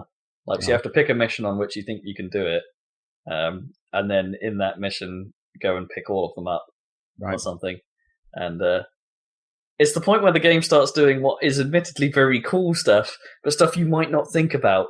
In that, apparently, if you look very carefully, again, slight spoiler alert if you're trying to figure this stuff out in Ground Zeroes, if you look at Snake's model, or Big Boss's model, whatever you want to call him, if you get the camera at just the right position, you can see one of the patches has actually sort of tucked itself into your outfit. So in order to collect the patch, you have to roll around for a while until it falls out, and then pick it up. Nice. That's crazy. I love this game. It's so stupid. And then you go and read out about where some of the other ones are. They could be on top of buildings and things you might never, places you probably would never go, and things like that. And you're just what? No, I'm not going to play the game that way. Sorry. No. There'll be enough of. There's tons Metal Gear. Ground Zeroes is 2 hours or whatever mainline story, but Phantom Pain is long. I get the impression. Yeah, Ground Zeroes is built for crazies. Yeah. Honestly, Ground Zero is built for crazies. Which is weird that, given from the Metal Gear perspective and the people that like it and the storyline itself, it's the actual gameplay of Ground Zero is made for obsessive compulsives.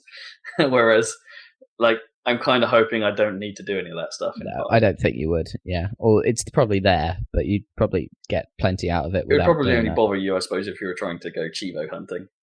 In which case, that is probably going to be the worst game for that. Yeah, I'm not doing that. Just, play it through, however you want, would be my advice. Right. Shall we move on to what you've actually been playing? Anyone there? Potentially Zachary Burgess, who hasn't been talking? Zach has no opinion on Metal Gear. No, none at all. I'm probably going to be playing it for months, so you'll hear plenty more about it. As you do. I was thinking about I don't know what I was exactly thinking about, but I was just thinking about how I just don't like third-person games. Yeah. It's a weird distinction. You like the Mass Effects. Well, I haven't played Mass Effect 3, which is something. I've only played 2 out of 3. Mm. And Mass Effect 1, you might say, had such a weird system that it was barely a third-person shooter by the classical sense. Because it was such an early version of it that it was it felt really weird. Because you weren't really... It was more of an RPG than a shooter. Well, I guess. Arguably, yeah. But they were more going for that mishmash of genres, I think, than they went with the later ones. Well, yeah, obviously. The 2x2 actually felt better as a shooter. Yeah. But then maybe too much, because then you did a lot more shooting. Yeah, there was definitely more of a shooter at that point. So yeah, I was thinking about maybe I just don't like third-person games in general, but I don't know. They've never stuck with me so far, apart from Mass Effect. That's it. You never played Uncharted either, did you? Well, no. I didn't play any console stuff apart from Mass Effect, technically. Before that came out on PC anyway. I've got to play Slaved at some point, which I'm hoping will be alright. Third-person adventure game, come on.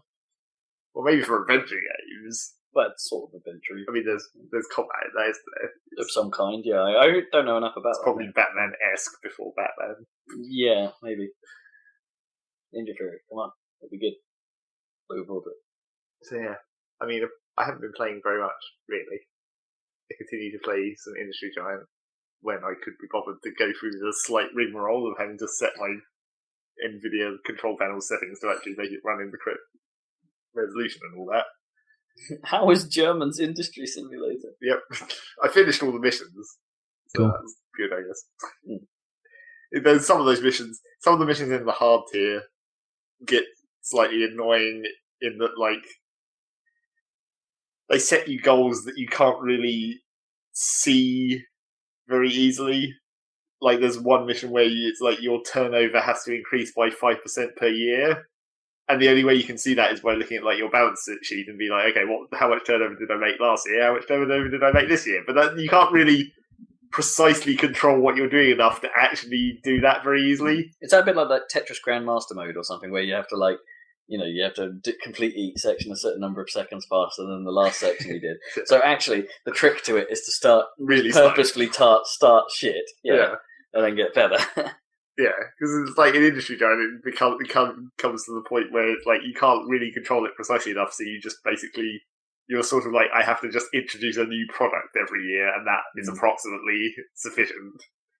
But then, of course, that is like, over time, that becomes more of a struggle, because it's 5% of what you did last year.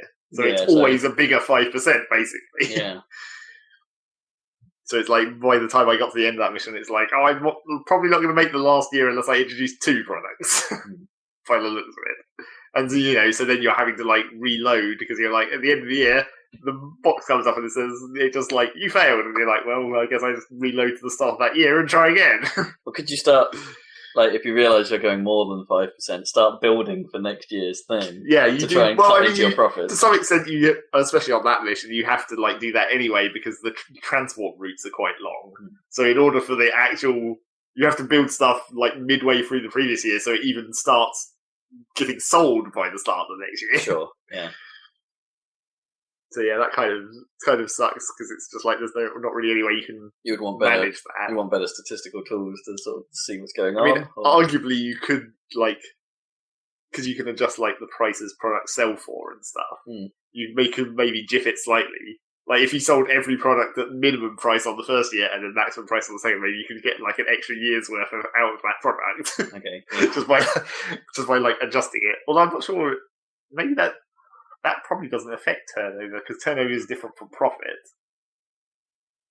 It's like turnover is just like how much product you sold, but it's still as a value. I'm not sure whether that's affected by the actual value that you sell it at, because profit takes into account like how much the manufacturing costs. But I'm not sure whether turnover would be like your net as opposed to your gross, I guess. Yeah, like, excluding net from. Well, I know that's not even the right phrase, is it? Like I've heard these things, those terms used before regarding manufacturing, like, oh, your net price is this, but your gross is actually your profit. And it's like, well, no, but then aren't those phrases really used for tax purposes? I get real confused. Well, that's business for you. Yeah, I know the tax stuff. I have to work with the tax stuff, but like manufacturing side of that, I'm not sure I don't get it. I don't get it. And then I started playing an endless game, which has it has basically free goals, and then if you complete each of the individual goals, you get like a bronze, silver, and gold medal for doing 1 or 2 or 3 before you run out of time. Even though it's an endless game, so you can continue after the time limit. But there is an achievement boundary, effectively. Yeah. But the thing about that is that I set it to the hardest setting just to see what it was like, and it's. The free goals, maybe intentionally, because it's like bronze, silver, and gold, and that sort of inherently makes you think that they're more or less difficult, even though it's just like free steps. It's not like 3 steps really; it's like 3 different things. Because it's like one of them is 40 million turnover, and that's really easy because you're just making stuff. Okay, and then the second one is like your company value goes up to 1 billion. And that's just like waiting, because you're already making 40 million in turnover a year. So that's just like, well, I'm just waiting for some number of years and then I'll have 1 million. Because like company value isn't, that's just everything you own, and that's bound to go up as you just have more money. I guess. Because you're making profit, because that's the whole point of the game. And then the third goal... But I suppose, the trick is the time limit of that. Well, yeah, to some extent. Yeah. I didn't find it difficult to do either of those. And then the third goal is you get to build your, like, mansion up. And to do that, you get luxury points in your budget at the end of every year. You get a certain number of points. And that's based on, like... Basically, it's based on everything, but then the amount of points you get is dependent on, how well you've done that year. So, like, you get points for your profit growth, you get points for your turnover growth, you lose points if you've got factories next to cities, and you gain points if you've donated charity buildings to the city or whatever. And it's like, that's slightly more difficult, but again, the main thing that affects those points is the profit and turnover growth. And you can't really control that very well. And to some extent, when you're playing in the endless mode, if you've got the setting for, like, random economic fluctuations, that's not even in your control at that point. It's like, the economy downturn, so of course my profit growth has gone incredibly down this year, so I'm going to lose a bunch of luxury points because it goes into the negative. Right. Because my turnover went down because the economy cut shit. Not my fault. So what does hard mode actually do to this, then, like, compared to the easy mode? I think it just makes the numbers bigger. It's for the billion boundaries, and like you have to upgrade your luxury house all the way instead of part of the way, whatever. Okay, gotcha. So yeah, I've nearly finished that that endless game essentially. I've only got to do the last upgrade to the luxury building, and then I will win. And then does that mean you've 100%ed Industry Giant? Well, I could do that on every level, I guess. Oh, okay. Because I'm only playing on one of the maps, obviously. But I started on I started a small map, and it's way too small. What, you couldn't fit what you wanted on it? Okay. Well, it's, to a certain extent, it's a problem that I've had with all kinds of games, like even Transport Taken and stuff. It's like there comes a point where the minimum distance kind of makes it dumb, and you're having to cram everything in too much, and then it also it just seems dumb. Like I'm building a train line that only goes down the street. But if I did it with cars, it wouldn't actually be efficient enough because I don't actually have enough capacity with cars. So I have to do it with a train. But it's a really tiny train that just goes down the road, except the scale is wrong because obviously the scale is wrong in all those games. Yeah, there's a weird... Well, it's because the problem with those games in a way is that because the cost of building and running your railway isn't accurate, compared to the cost of building and running trucks. Yeah. Is it like that's so where it's trucks are always cheap. Yeah. Building a truck. That's where the I guess the economy aspect of those games, or the fact that you're building railway lines just for yourself, kind of falls down a little bit because you don't just build a fucking railway. That's well expensive. Yeah, not for not unless you're you don't have a railway for yourself most of the time. No, you government subsidy or whatever. You open the line up because it's part of a national route. Or if you're you might have an internal rail system. I don't know, for pushing little carts around. Yes. Like a mine, or you don't just you don't get to choose where the railway goes most of the time. You build a factory next to a railway that's already there, and then just have a loading area. Yeah, exactly. That is a little weird. Maybe some of that can be addressed by just changing the values of things in those games. But and then the other trouble with Industry Giant when you're operating on a small map really is that you don't. Well, it's not even just related to the small map, but having a really small map does kind of exacerbate it a bit. Is that you don't have the precise layout control that you do in Transport Taken or Coon or whatever. It's like when you can have a train station that has two station platforms, I guess, and it has 2 rails coming out of each end. And obviously, in order to maximise the flow, you want an out rail and an in rail because that's just how railways should work. I guess you want an outbound rail and an inbound rail, and then the trains going in different directions on each rail, so they don't overlap. Which in Industry Giant just makes them overlap, and they just slow down while they're passing through each other. Okay. That's how that's represented. There's no collision. No. Unlike Transport Taken. But you can have this two lane station, and you can upgrade it to a 6 lane, but it still always only has 2 input rails. And that's only really useful for loading It's like unloading. You're never going to actually get trains to go in fast enough that they'll use more than 2 or maybe 3 lines. So you might as well never upgrade your unloading stations, because that doesn't actually help your capacity because of the way they wait for the train going in, even though they're going in the same direction. They have to wait for it to go in from the entry line down to the bottom platform, and then that's still blocking the entry line. It's not actually allowing them to get to those other 5 platforms any quicker. Weird. So it's I'm not sure I fully understand, but weird. Yeah, that doesn't actually help to upgrade like your unloading. It helps for loading, mainly not for the speed of loading, but more for like if you're doing lots of different products that you might be producing at different rates, and you don't want a train that's waiting to get full blocking a train that might be able to get full quicker from being there. So that's why you have more platforms. But then that kind of limits how many products you can run at one station. Because you're like, I've got 6 platforms, but if I have more than 6 trains that are waiting at once, and then this 7th train that's got a product that's being made quicker and queues up, then, oh shit. It's affecting your efficiency. So then you might as well just build another station. Because that is one thing that industry do games like this need a scheduler? So you can start planning like how often things go. And... Well, I mean, that was one of the advanced features of Transport Tycoon that I never did actually end up really use, is you can schedule like based on time. Like you can say, because the way it did it is you'd set up a route and you set the train to go along it, and while it was doing that, it would record how long it took to do it, and from that it would create like a default schedule. And then you'd go in and be like, I want you to wait an extra 30 seconds at this station so that you're there for longer, so you adjusted the times of the actual route. Didn't you have like an option to wait until fully loaded? Well, yeah, you had that as well. Yeah. But that kind of messed with the scheduling in a different way, because you had to make sure your production was always up to speed. It might be mildly unpredictable. Yeah.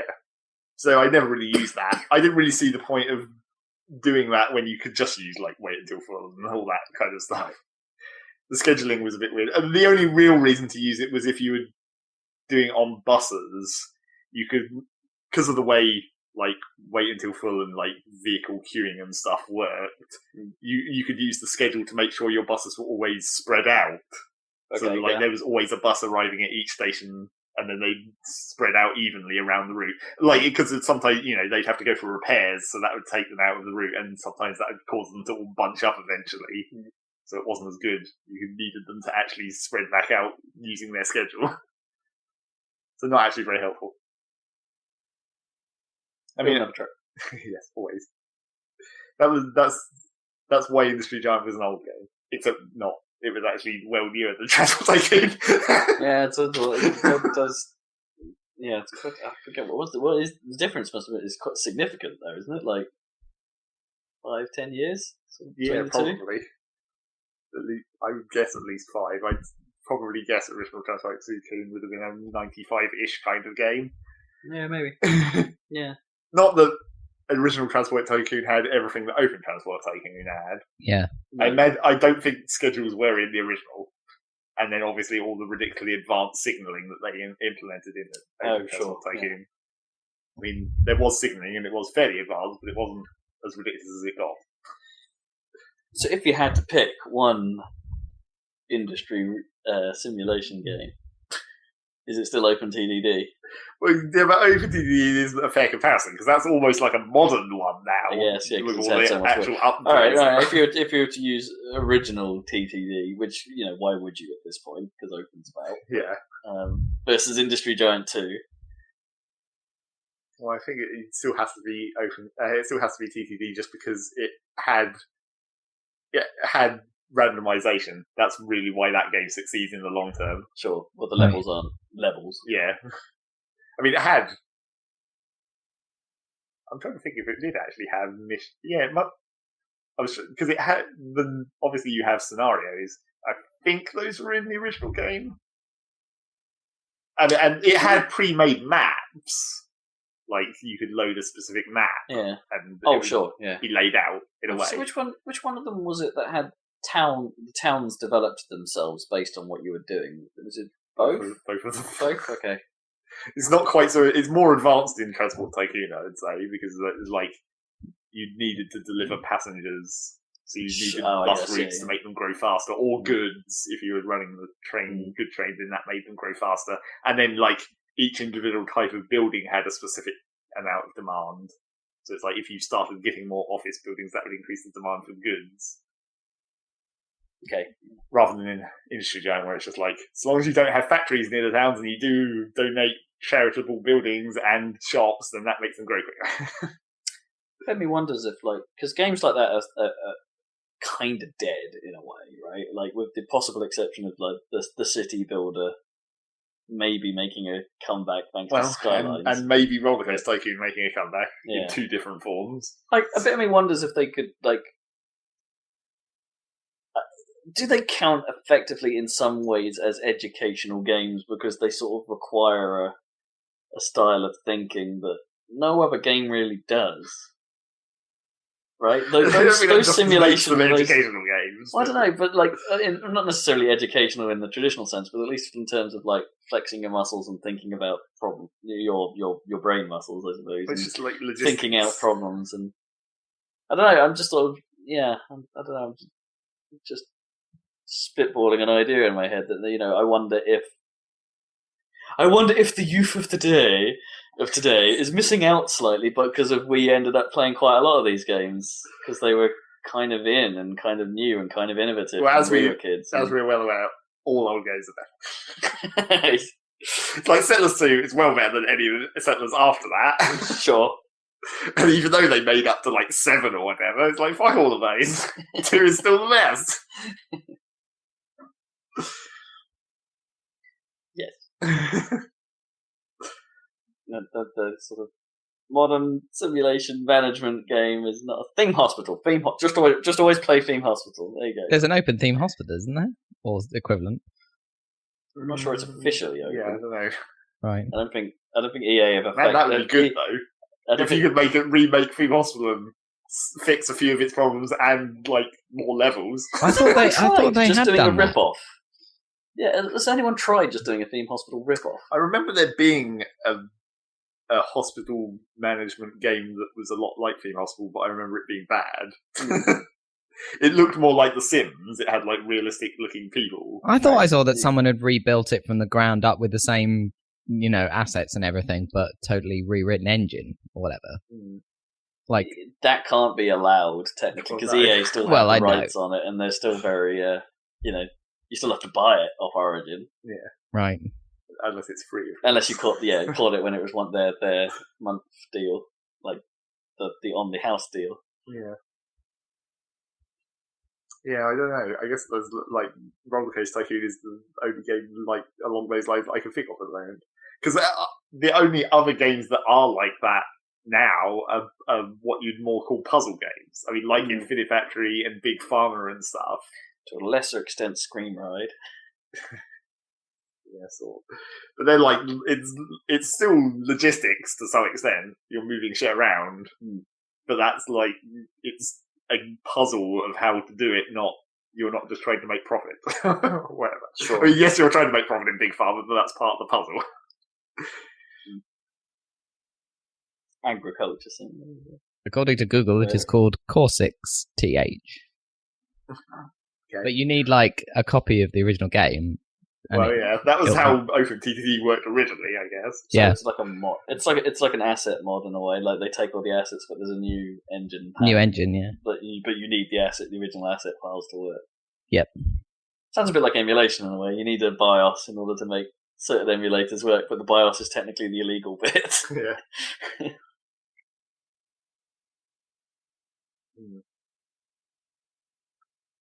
Yeah, that kind of sucks. As I was looking at the Rollercoaster Tycoon thing, I remembered that was happening at some point recently. I was like, oh yeah, that Rollercoaster Tycoon thing. I think it was because it was on a Steam list. Because I was looking at the one on Steam, and I was, it's a Rollercoaster Tycoon and all that. And I looked at it, and I was like, this isn't the one that I was thinking of. Because I was thinking of the other one, the one that's not official Rollercoaster. The one that's more made by people who are part of Rollercoaster Tycoon, but not officially Rollercoaster Tycoon, because that one's being made by Atari, who still owned the license. I was about to say, wasn't that canned, or did Chris which one was? Because Chris Sawyer got involved with one of these new projects at one point, didn't he? Well, there was the fake Roller Coaster Tycoon 4 that they said was Chris Sawyer, but it wasn't. It was just a dumb fake. Yeah. But then there's the actual people who were semi-involved with Roller Coaster Tycoon making their one, and then Atari are making one called Roller Coaster Tycoon. Right. And it's like, that's well confusing. So there's actually two. Yeah, there's two Roller Coaster Tycoons coming. Oh, blimey. But the one that I was thinking of, the one that wasn't Atari, they haven't really said anything about it recently. They're just working on it. Fine. So I was kind of disappointed. The Atari one, I think, is meant to come out this year. So okay. They're getting ahead of them. Yeah. I haven't heard anything from it, so chances I would bet that doesn't come out this year. I would bet it's not good. I would bet that they're just trying to milk it, and they're rushing it out, and it's going to be kind of shitty. Just like we've got this IP, people are somewhat nostalgic for it. Steam seems to be doing all right at reboots of things. Shit. Let's have a go. And it's Atari. I mean, what the fuck? They're barely a company at this point. Yeah, that's true. Until they license Centipede out to someone again. Yeah, exactly. Atari didn't have the license originally, did they? Or has it always been an Atari IP? What? Like Roller Coaster? Was it Sierra before or something? No, it wasn't Sierra. I think it was self-published. Oh, really? I don't remember. It might have been Interplay? Or Infogrames. Unlike Ubisoft, though. Didn't that become Ubisoft? Well, I think whatever it was.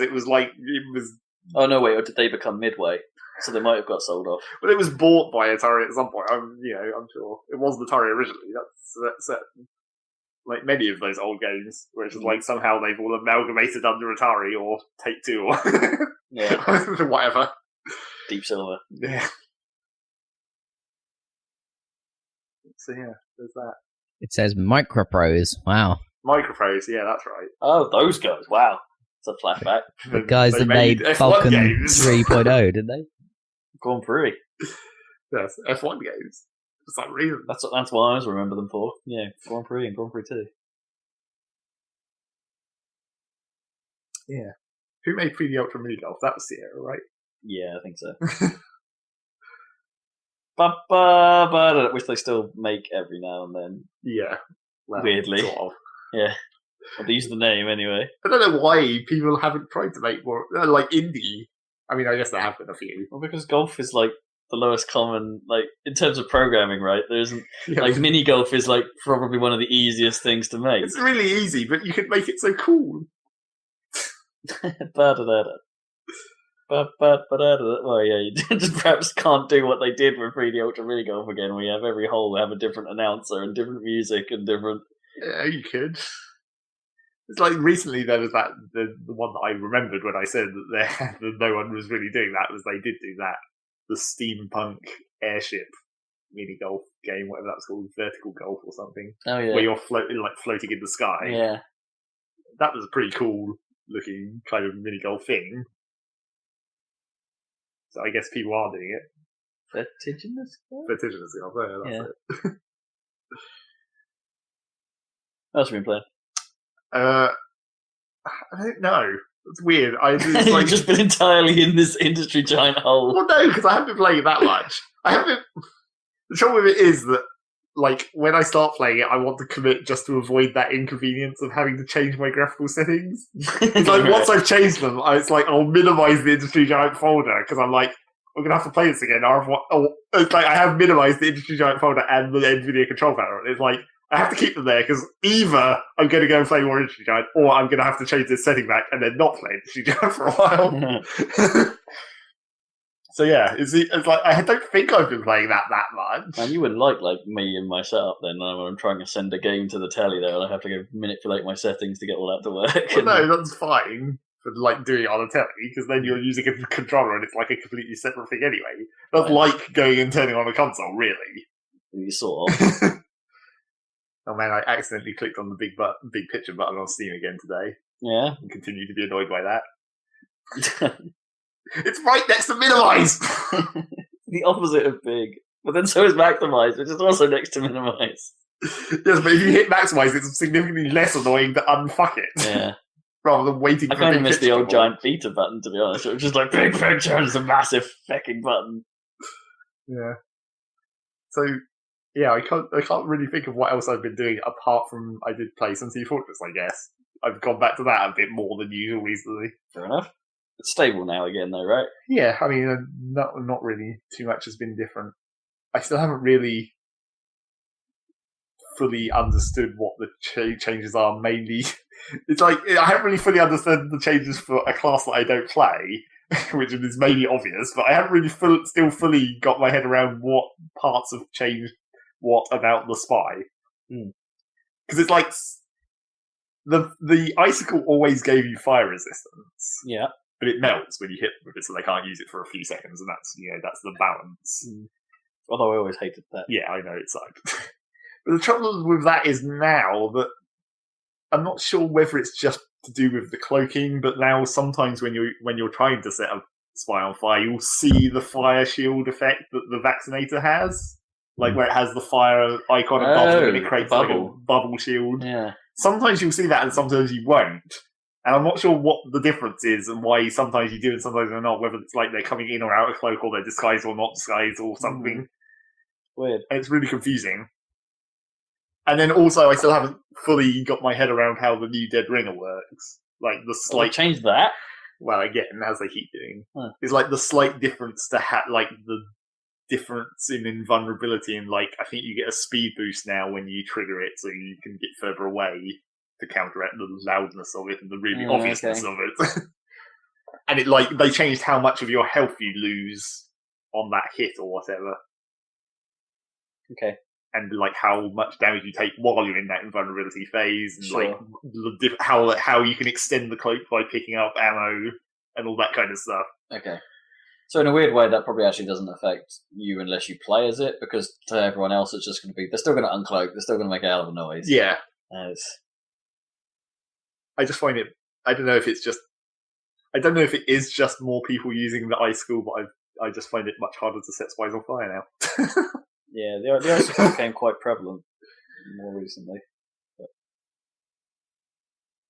I've never liked that thing. Well, I kind of like the ice death. The fact that it leaves statues behind. That's kind of thematically like that's cool. They changed. I don't know if it was the icicle or one of the other ones, but they changed one of the spy knives so it's no longer a silent death.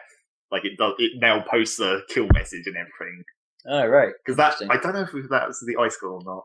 Because that was the real trick about those kind of spy knives, like the Eternal Reward or whatever, when they were silent.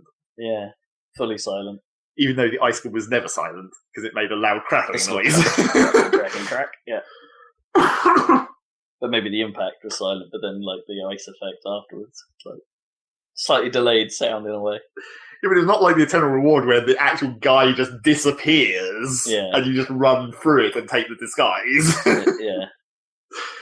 That made it much harder to notice. It wasn't like a trail of bodies behind.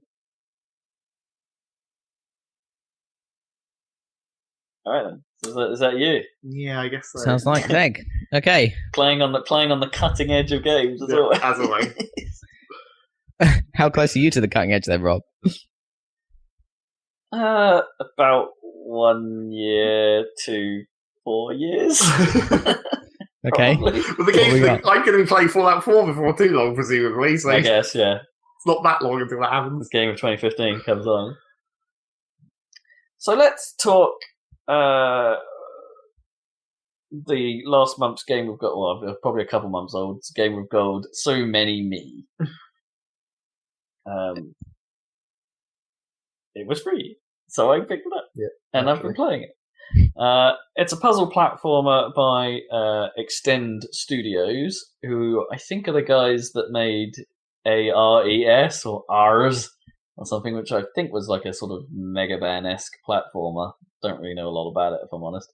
But anyway, they're an indie developer that have been involved with Dream Build Play and have had some success in that in the past. And this is their next thing, which is, as I said, it's a bit of a puzzle platformer where its gimmick is that you, as you go through the levels, you find these seeds which spawn more of you, and you basically form a train of clones of yourself, and you have to use your clones in order to help you solve these various environmental problems. So your main ability is the ability to turn into a block just in the middle of the air, on which you're the next person in the chain attaches to. So then you can effectively climb up by place a block, reclaim the last block you placed whilst jumping, so you can place another one. So you can basically climb indefinitely. Oh, okay. But then that starts to get confused by the fact that there are these fume shrooms, mushrooms that put this stuff in the air that you can't use your abilities while you're in the stuff. Okay. And cloud of crap. Yeah, kind of. And it's so I can't place blocks there. I can't climb through that. I'm going to have to think of another way of getting around, or I'm going to have to use some other elements of the environment in order to manipulate this. And at first, this all seems quite well thought out. It's okay, yeah, I see what you're going for here. This makes a bit of sense, and there are plenty of neat puzzles that they do with this stuff. Eventually, they start introducing, vehicle-like things like the Jellosaur and the Jelliphant, which are you can summon all yourselves to be in them, and they grant you some immunities from some enemies, but also have some abilities and can do some stuff with the environment. So you have to. Some of the puzzles are about getting them to the places you need them to be in order to do them, and that stuff's kind of cool as well. And it's got a good soundtrack. It's by Hyperduck. It's quite ambient, sort of nice, relaxing music and stuff like that. It's by Hyperduck, who are the guys that did the soundtrack to Dust and Elysian Tale. Yeah. I'm quite a big fan of that soundtrack, so big up those guys. They did a pretty good job here. It has a nice tone to its writing, and it's quite irreverent. It's the guy, your character Philo, is somewhat impatient. It's just this means I'm going on an adventure, right? And it's well, yeah. And it's right, let's go save the world. And he basically disappears off the screen before the mysterious ghostly figure can explain anything to him and stuff like that. It's let's do this. And it's so that stuff's kind of neat when it happens. Cool. Sets itself up pretty well. It's not much of a looker. It's sort of just standard. All right, okay. Bubbly graphics and stuff. It's its visual aesthetic isn't exactly original, or I don't know if you watch the video of us playing Blocks That Matter, it's that sort of I did, just enough level of aesthetics. Right. Yeah. But perhaps a little bit more balloony, a little bit more bubbly in the theme. And overall, and it's when it's doing its thing, when it's doing its puzzle mechanics, when everything comes together, regarding some of the other abilities you get, and having to think slightly differently about a problem because you might not have quite enough clones yet, or you need to tackle this puzzle in a certain way, so you get the extra clone, and then you can go back and do the other stuff. When it works, when it's firing well, and it feels satisfying. Right. But. And here comes the fun bit of every game I ever talk about. It's definitely flawed in a number of ways. So the biggest and earliest problem you will come across the game is that it feels like the developers are quite proud of their platforming mechanics, because in a way the controls are quite tight in terms of you just moving and jumping.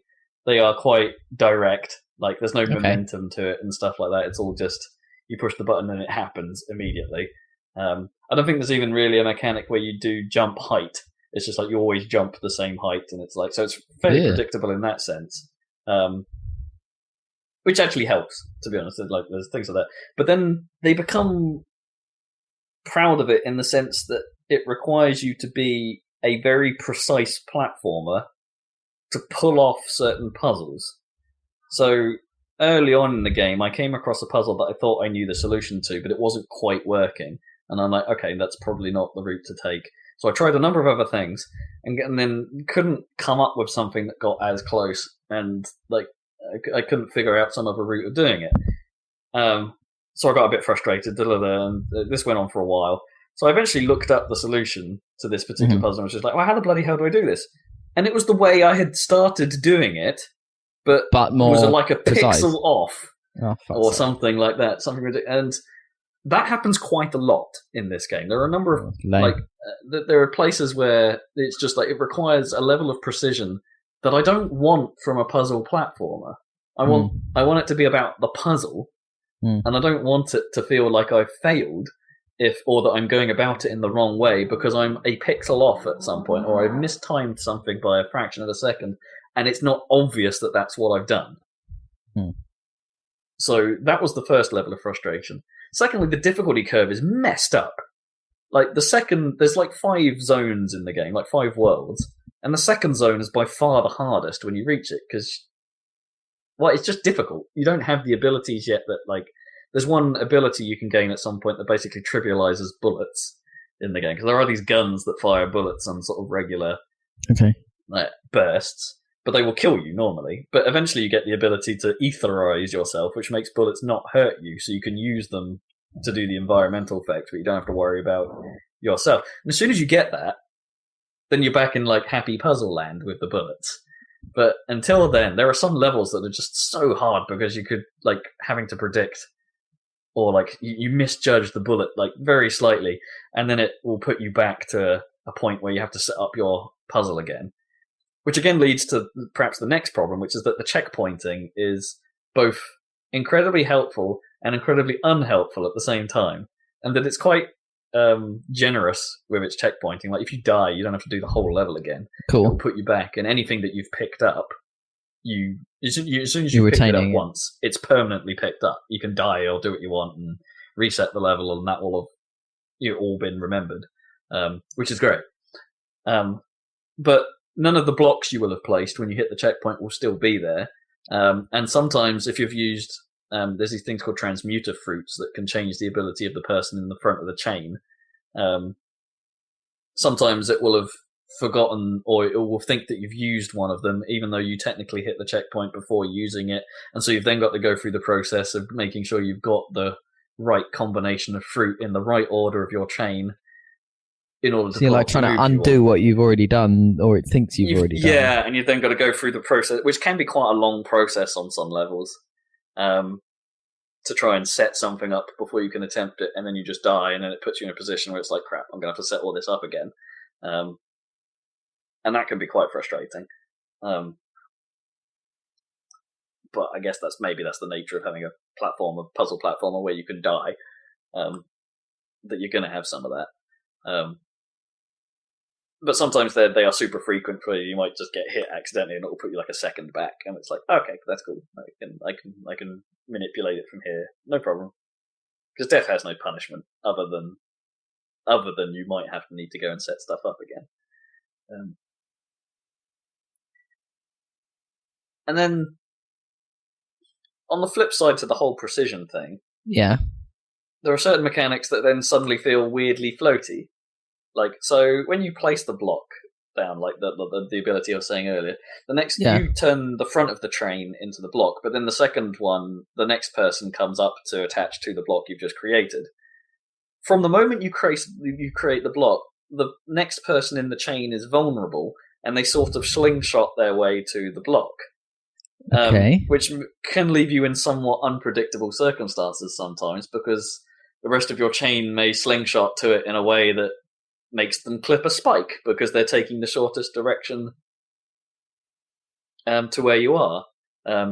Or if you're recalling someone, like, cause you have to, the way the mechanics work is you have to recall the last thing you placed. So that's part of the puzzle as well. You have to build stuff in a certain order. So if you need to reclaim blocks, you have to remember, the next one I'll reclaim will be that one, so I'm leaving this stuff in, But you could be reclaiming them across a large chunk of level.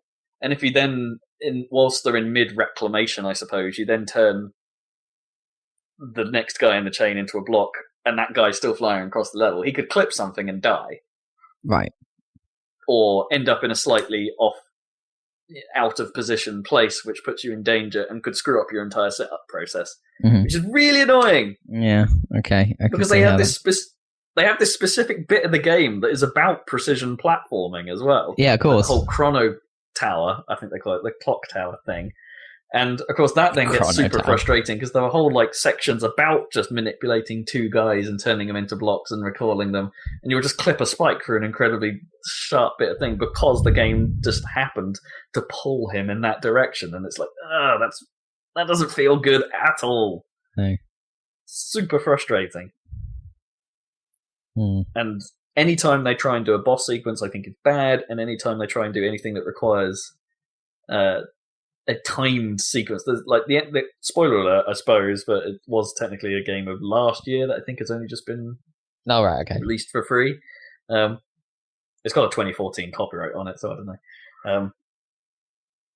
There's a bit right at the end of the game where there's like a sequence where you're supposed, like, everything's supposed to be blowing up behind you, although very slowly, and you're supposed to make your way out of the level. And it's one of those classic, like, the screen is scrolling bits. Don't hit the edge of the screen or you'll die. Except at the same, which is fine, except for two problems. One, if you get ahead of the screen, you die. Two, great. So it doesn't move the screen forward. No. And two, there are random projectiles being thrown at you the entire time. And when I say random, I mean they are actually totally random. There's no way of influencing how they fire or where they go. So there are times where you're trying to set up a jump that requires timing and stuff like that, but your jump will be totally blocked because 3 random projectiles will just happen to land on you at that precise moment. And then the next time they won't be there at all. Yeah. No, yeah. And you have to do the entire sequence in one go. There's no checkpoints in the middle of that sequence. Right. Which sucks. Yep. It's like that's a terrible way to end that game. So, like, I think some of that, all in all, I think their ideas are sound, but they have tried to mix in ideas that don't really gel, and it's a bit of a shame because I think there's promise there. If they just stuck to it being a puzzler, then it would have been good. But perhaps they wanted to just inject or need a bit of drama here or need something to shake it up. But the things they added sort of fight their intention, I think, and let it down. When it's being a puzzler, it's fine. When it's being a platformer, less fine. Oh, and the sound is really quite irritating in places. The music's good, but the sound is really quite irritating. Bad sound. What do you think? Yeah. Well, the guns are constant. It's like if you have a level with guns, the guns are always firing, so they're always going, and then there's a sound every time the bullets die as well. So it's going, and there might be multiple guns in the level, so they might not be all in sync. So you're like, and then there are these sentry turrets that are also really quite irritating because they have like a vision radius, but the vision, like, and it's like in a cone around them, but it only shows the direction in which they're looking, which at first makes you think, oh, that's fine, I can sneak up behind this guy. No, you can't. Their vision cone is just as big behind them at all times, and they'll just snap and insta-kill you. So that's a little hard to judge sometimes. But whenever they change direction, they go, what? So, like, there are ones that are stood still that are going, what, the entire time. And you think that's a cool noise at first. But then it's like, well, I do. And then, like, but then, of course, you've got a level with guns and sentry guns all going off at the same time. So it's like, what? And it's just, it's a sound. It's so irritating. Like, I did just turn the sound off for a while and just be like, no, I'm going to play this on mute. Man, that is bad. Yeah. Yes. So I sort of enjoyed my time with it. I did 1,000 achievement point it, so you know, I managed 100% that game. But yes, that's like it has its problems. Has its problems. Definitely has its problems. Cool, but it's free. Or was free. I don't know what it is. Was, now. Yeah. So I don't feel so bad about it. And the other thing I've been playing a reasonable amount of is Binary Domain. I got round to that thing. Yep. Got around to it. Yeah. And that is a perfectly adequate third-person shooter. It does nothing special. That sounds dull. It does. It's basically like when it came out, I think it would have been absolutely fine, because I guess this would have been around the time of Gears of War 2, I think. And like its mechanics aren't terrible. It doesn't look bad, I suppose, for that time period. It looks fine. And it's basically a third-person cover. You get behind cover, you shoot some stuff. You move to some other cover, you shoot some other stuff. Like, I guess its gimmick is the fact that every enemy you face is a robot of some kind, and most of them have destroyable limbs. So, like, you can take their legs off, for instance, and then that will sort of slow their progress in moving towards you, because they'll have to crawl along the floor. and things like that. Or you can headshot them, which makes them confused and will attack anything that's next to them. Really? Which they can't see. So you can use that to your advantage. If you manage to get a number of headshots off, they'll all start fighting each other, which is kind of cool. And in a weird way, that's all there is to it. I mean, there's this like social dynamic to it. I mean, as in like how you interact with characters, and they big it up as kind of a big thing. It's like, oh yeah, you're supposed to talk to the people and give the right responses to gain their trust. And if you gain their trust, not only is there achievement associated with gaining maximum trust, there's it also makes them more likely to listen to any squad orders you give. So if you want to order them to cover you or fire or regroup or stuff like that, they are more likely to trust your decision if they have high trust in you. But basically, that system devolves into just say yes. Like, right. the actions that seem to make people have more trust in you when they're having a conversation with them is to agree with them. Just say yeah. If you sort of say like say someone has a moment where goes, man, that went real bad, didn't it? And you say the phrase that says like, oh god damn it, or something. Yeah. They'll suddenly go, hey, don't be so bad down about it. It's like, you were just down. You were the one, yeah, who was just down about it. I was agreeing with your mood. Just not necessarily agreeing in statement. Just say, yeah, that was bad or something, or just say, yeah, and they'll go, man, we've been in worse though, and then they'll feel all good about it. It's like, what? It doesn't work. Is the problem with it. They did try and make it so like, and I turned this feature off immediately. Was that it's supposed to do speech recognition on this stuff? Oh, for fuck's sake! So if you have a headset on, you can say yes, okay, or stuff like that. Apparently, the speech recognition, like what it recognizes, is actually quite extensive. So you can swear at it, for instance, and the other players will say "Don't stress out" and stuff like that, and it actually kind of works. You know, the recognition is fine. Uses speech FX or something, and it's like, so it's kind of interesting that they're doing that, but it's it's utterly unnecessary because you can just turn it off, and then there's a button press to like bring up possibilities, and you just press a button to act on it, which is much less socially awkward when other people are in the room. So that system is kind of pointless. But it took a while. It took me a couple of chapters of the game for me to realize that game is Japanese as hell. Right. I didn't realize it was Japanese developed, but it is. It's effectively made by, in part, the guy who's behind the Yakuza series. Oh, that thing. Okay. So it's very Japanese. And it's like the only thing that the moment it dawned on me was when part of the storytelling was just like, this feels a lot like an anime, and I'm just like, and I looked it up, and it's like, it totally is Japanese. Oh, it's an anime. It totally is anime style writing. Okay, makes sense. So yeah, and I dug a little deeper, and I found out it's like, the guy that's voicing the lead character was also one of Vincent's friends in Catherine. So this is like they're pulling on like the community of people that do like anime dubs effectively to voice some of the character work here, which makes me think, maybe this did start life as a fully Japanese voiced game, or they just had contacts to American dub people and thought, well, let's do that. But then how would you have a French robot? Kane, the French robot, is pretty cool. It's got to be said. He has a touch of class that game desperately needed. Is he French or Canadian French? No, he's very French. Okay, he's all French. Full French. He's full on French. Fully Frenchy. He is a quality character. Well, not really in terms of him having much depth, but it's fun just having him say things in a very eloquent French way all the time. Like, Monsieur, c'est magnifique! Like, what would that have been in Japanese? Is it still in French? Or is that just... Because that's something they've done repeatedly through the years of Japanese to English translations, is like... It's like with Ni no Kuni, where they made that guy Welsh. It's like, in the Japanese version, it's just like, it's the Japanese equivalent of Welsh. It's just like somewhere that they still speak Japanese, but they just think it sounds funny. Like how people think Welsh sounds funny. I guess, yeah. So what would France be for Japan? Like China? I guess. It's you know what? Actually, they do the French fine.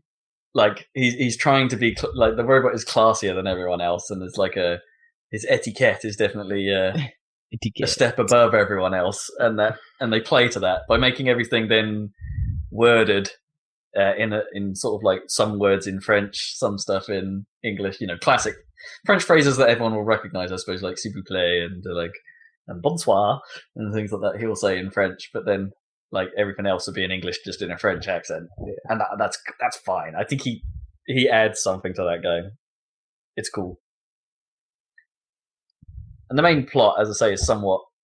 I think they need to do more. I'm like 80% of the way through the game, I think, and they like the plot sets up more than they do with it.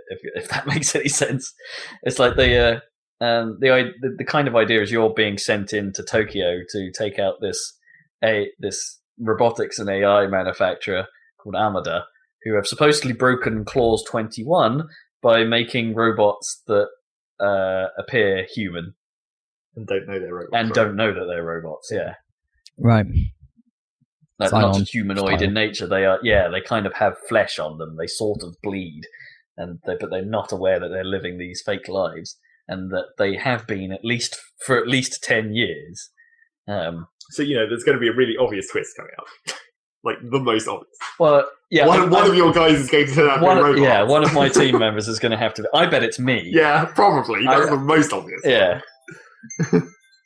The alarm has played. Oh, the alarm has played. That's fine. This is all I really want to talk about anyway. But it's, yeah. So that's bound to happen, and it's like, yep, the scene. That was the moment where I discovered when I thought this is anime as hell was when they sort of you have a confrontation with one of these hollow children, as they call them, and I'm like, that's a very suave sounding name for these things. Hollow child. That sounds a little odd, like someone wrote it down and it looked better on paper than it did someone saying it. I don't know if it does. I don't know. About the word hollow child. Hollow child. Yeah.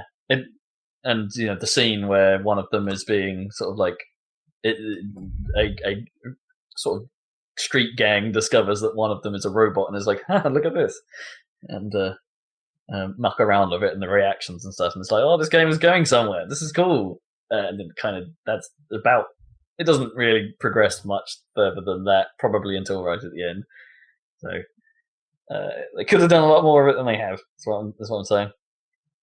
Fair enough. But in the end, you're just walking around shooting robots. So it's quite a nice switch off sort of game. Yeah. Unplug and shoot robots. Yeah. It's an alternative way when you think about it as well. Like it's an alternative to I guess around that time 2 games came out that were Japanese approaches to the third-person shooter. One of them was this, and the other one was Vanquish. Right? Yeah. Come on, Vanquish is cooler. Vanquish like is a long cooler. shot. Yeah. Play Vanquish instead. Definitely. If you want what is possibly the most Japanese take on the third-person shooter, Vanquish is the one. And you still get to shoot robots. Yeah. And they still spark and they still explode in a satisfying manner. What more could you want? So, Binary Domain. It's okay. But that's all it is. It's just okay. There's nothing inherently wrong with it, really. It's just there's nothing inherently great about it. So, and I guess the characters do repeat lines in the middle of fights quite a lot. There's that classic problem. What's the Mass Effect 2 one that everyone... One less. One less. Yeah. Or they've seen us. Yep. They've seen us. They've seen this is just funny. Rather than annoying. These ones, they're constantly, if you get, some decent shots or something, they're constantly commending you on it, and they don't have, each character doesn't seem to have very many lines for that. Like, Kane will constantly going, "Your aim is magnifique, monsieur!" Or Big Bo will be shouting out, "That was sweet!" With all the high-pitched, ear-piercing glory. Sweet! Dan, check you out, man. And there's every character has 2 lines for that stuff, so you hear them a lot.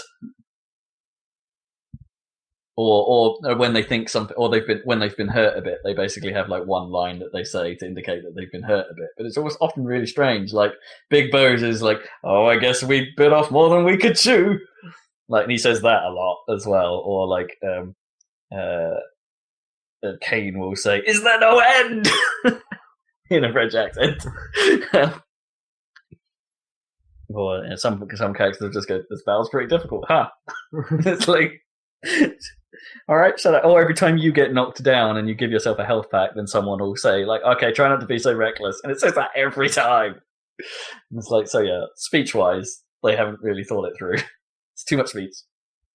Just be quiet, people.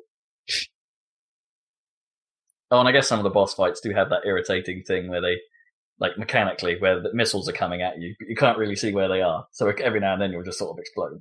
Yeah, it's a classic. And there's quite a lot. It takes you quite a lot of time to then stand back up, which in the meantime means you could get hit by another missile, which will stun you again. So you can get stuck sometimes. But they do that Japanese thing of like, this wouldn't be a game against fighting robots if you didn't face some really big, crazy robots. Mm. Yep. Like there's one that's basically a motorbike with a motorhead face on it. With a what? It's kind of cool. There's one that's basically just a giant road-filling motorbike that takes up like 6 lanes to just drive, but it's got the face of like the motorhead face on it. Right. It's kind of cool. Jeez. The game is crazy, and I will finish it this before next podcast.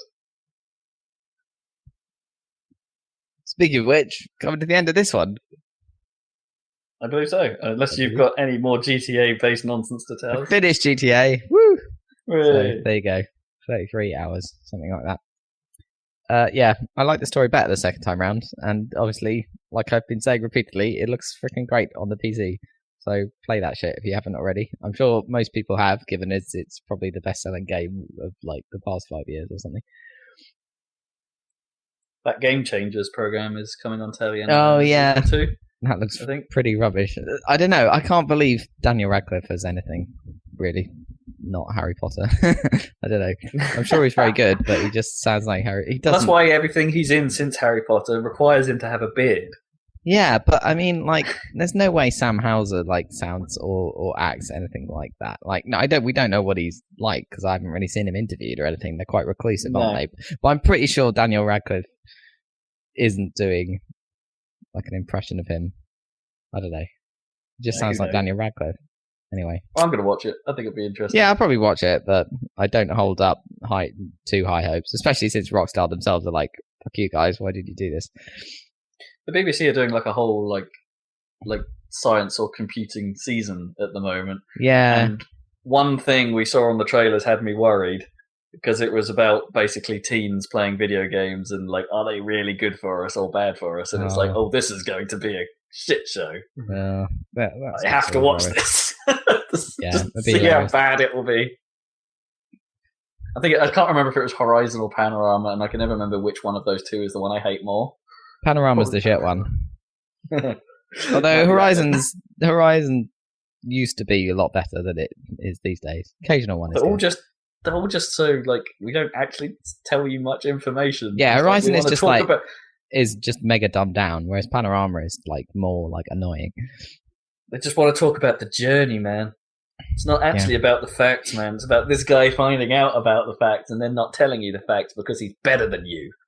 I mean, Horizon is like, how many times can they do something where they're talking about string theory and they just have like shots of like violins and then there's not really much you can do. No, I know. But they just like when they're talking about black holes, it's like when we're going to show you the star map and then there's a black thing and it walks around. There's a black thing. Yeah, how you represent a black hole. That's it. Yeah, I guess. Interstellar did a pretty good job, but anyway. Yeah.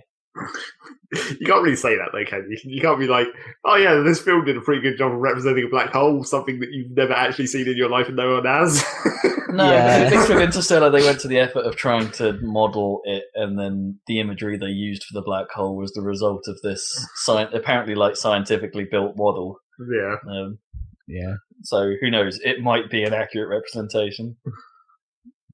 I think I got away with saying who knows quite a lot less this week. Who knows, yeah. Less news to who knows about. Yeah, exactly. That was the trick.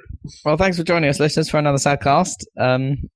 Stay tuned for more Saladcasts. Also, videos going up. Probably Final Fantasy VIII in the queue. Probably 4 videos in the future. I think, Right. we got Blur coming up that's next, so check that out. That's a really good game that not enough people played. So watch that video and then...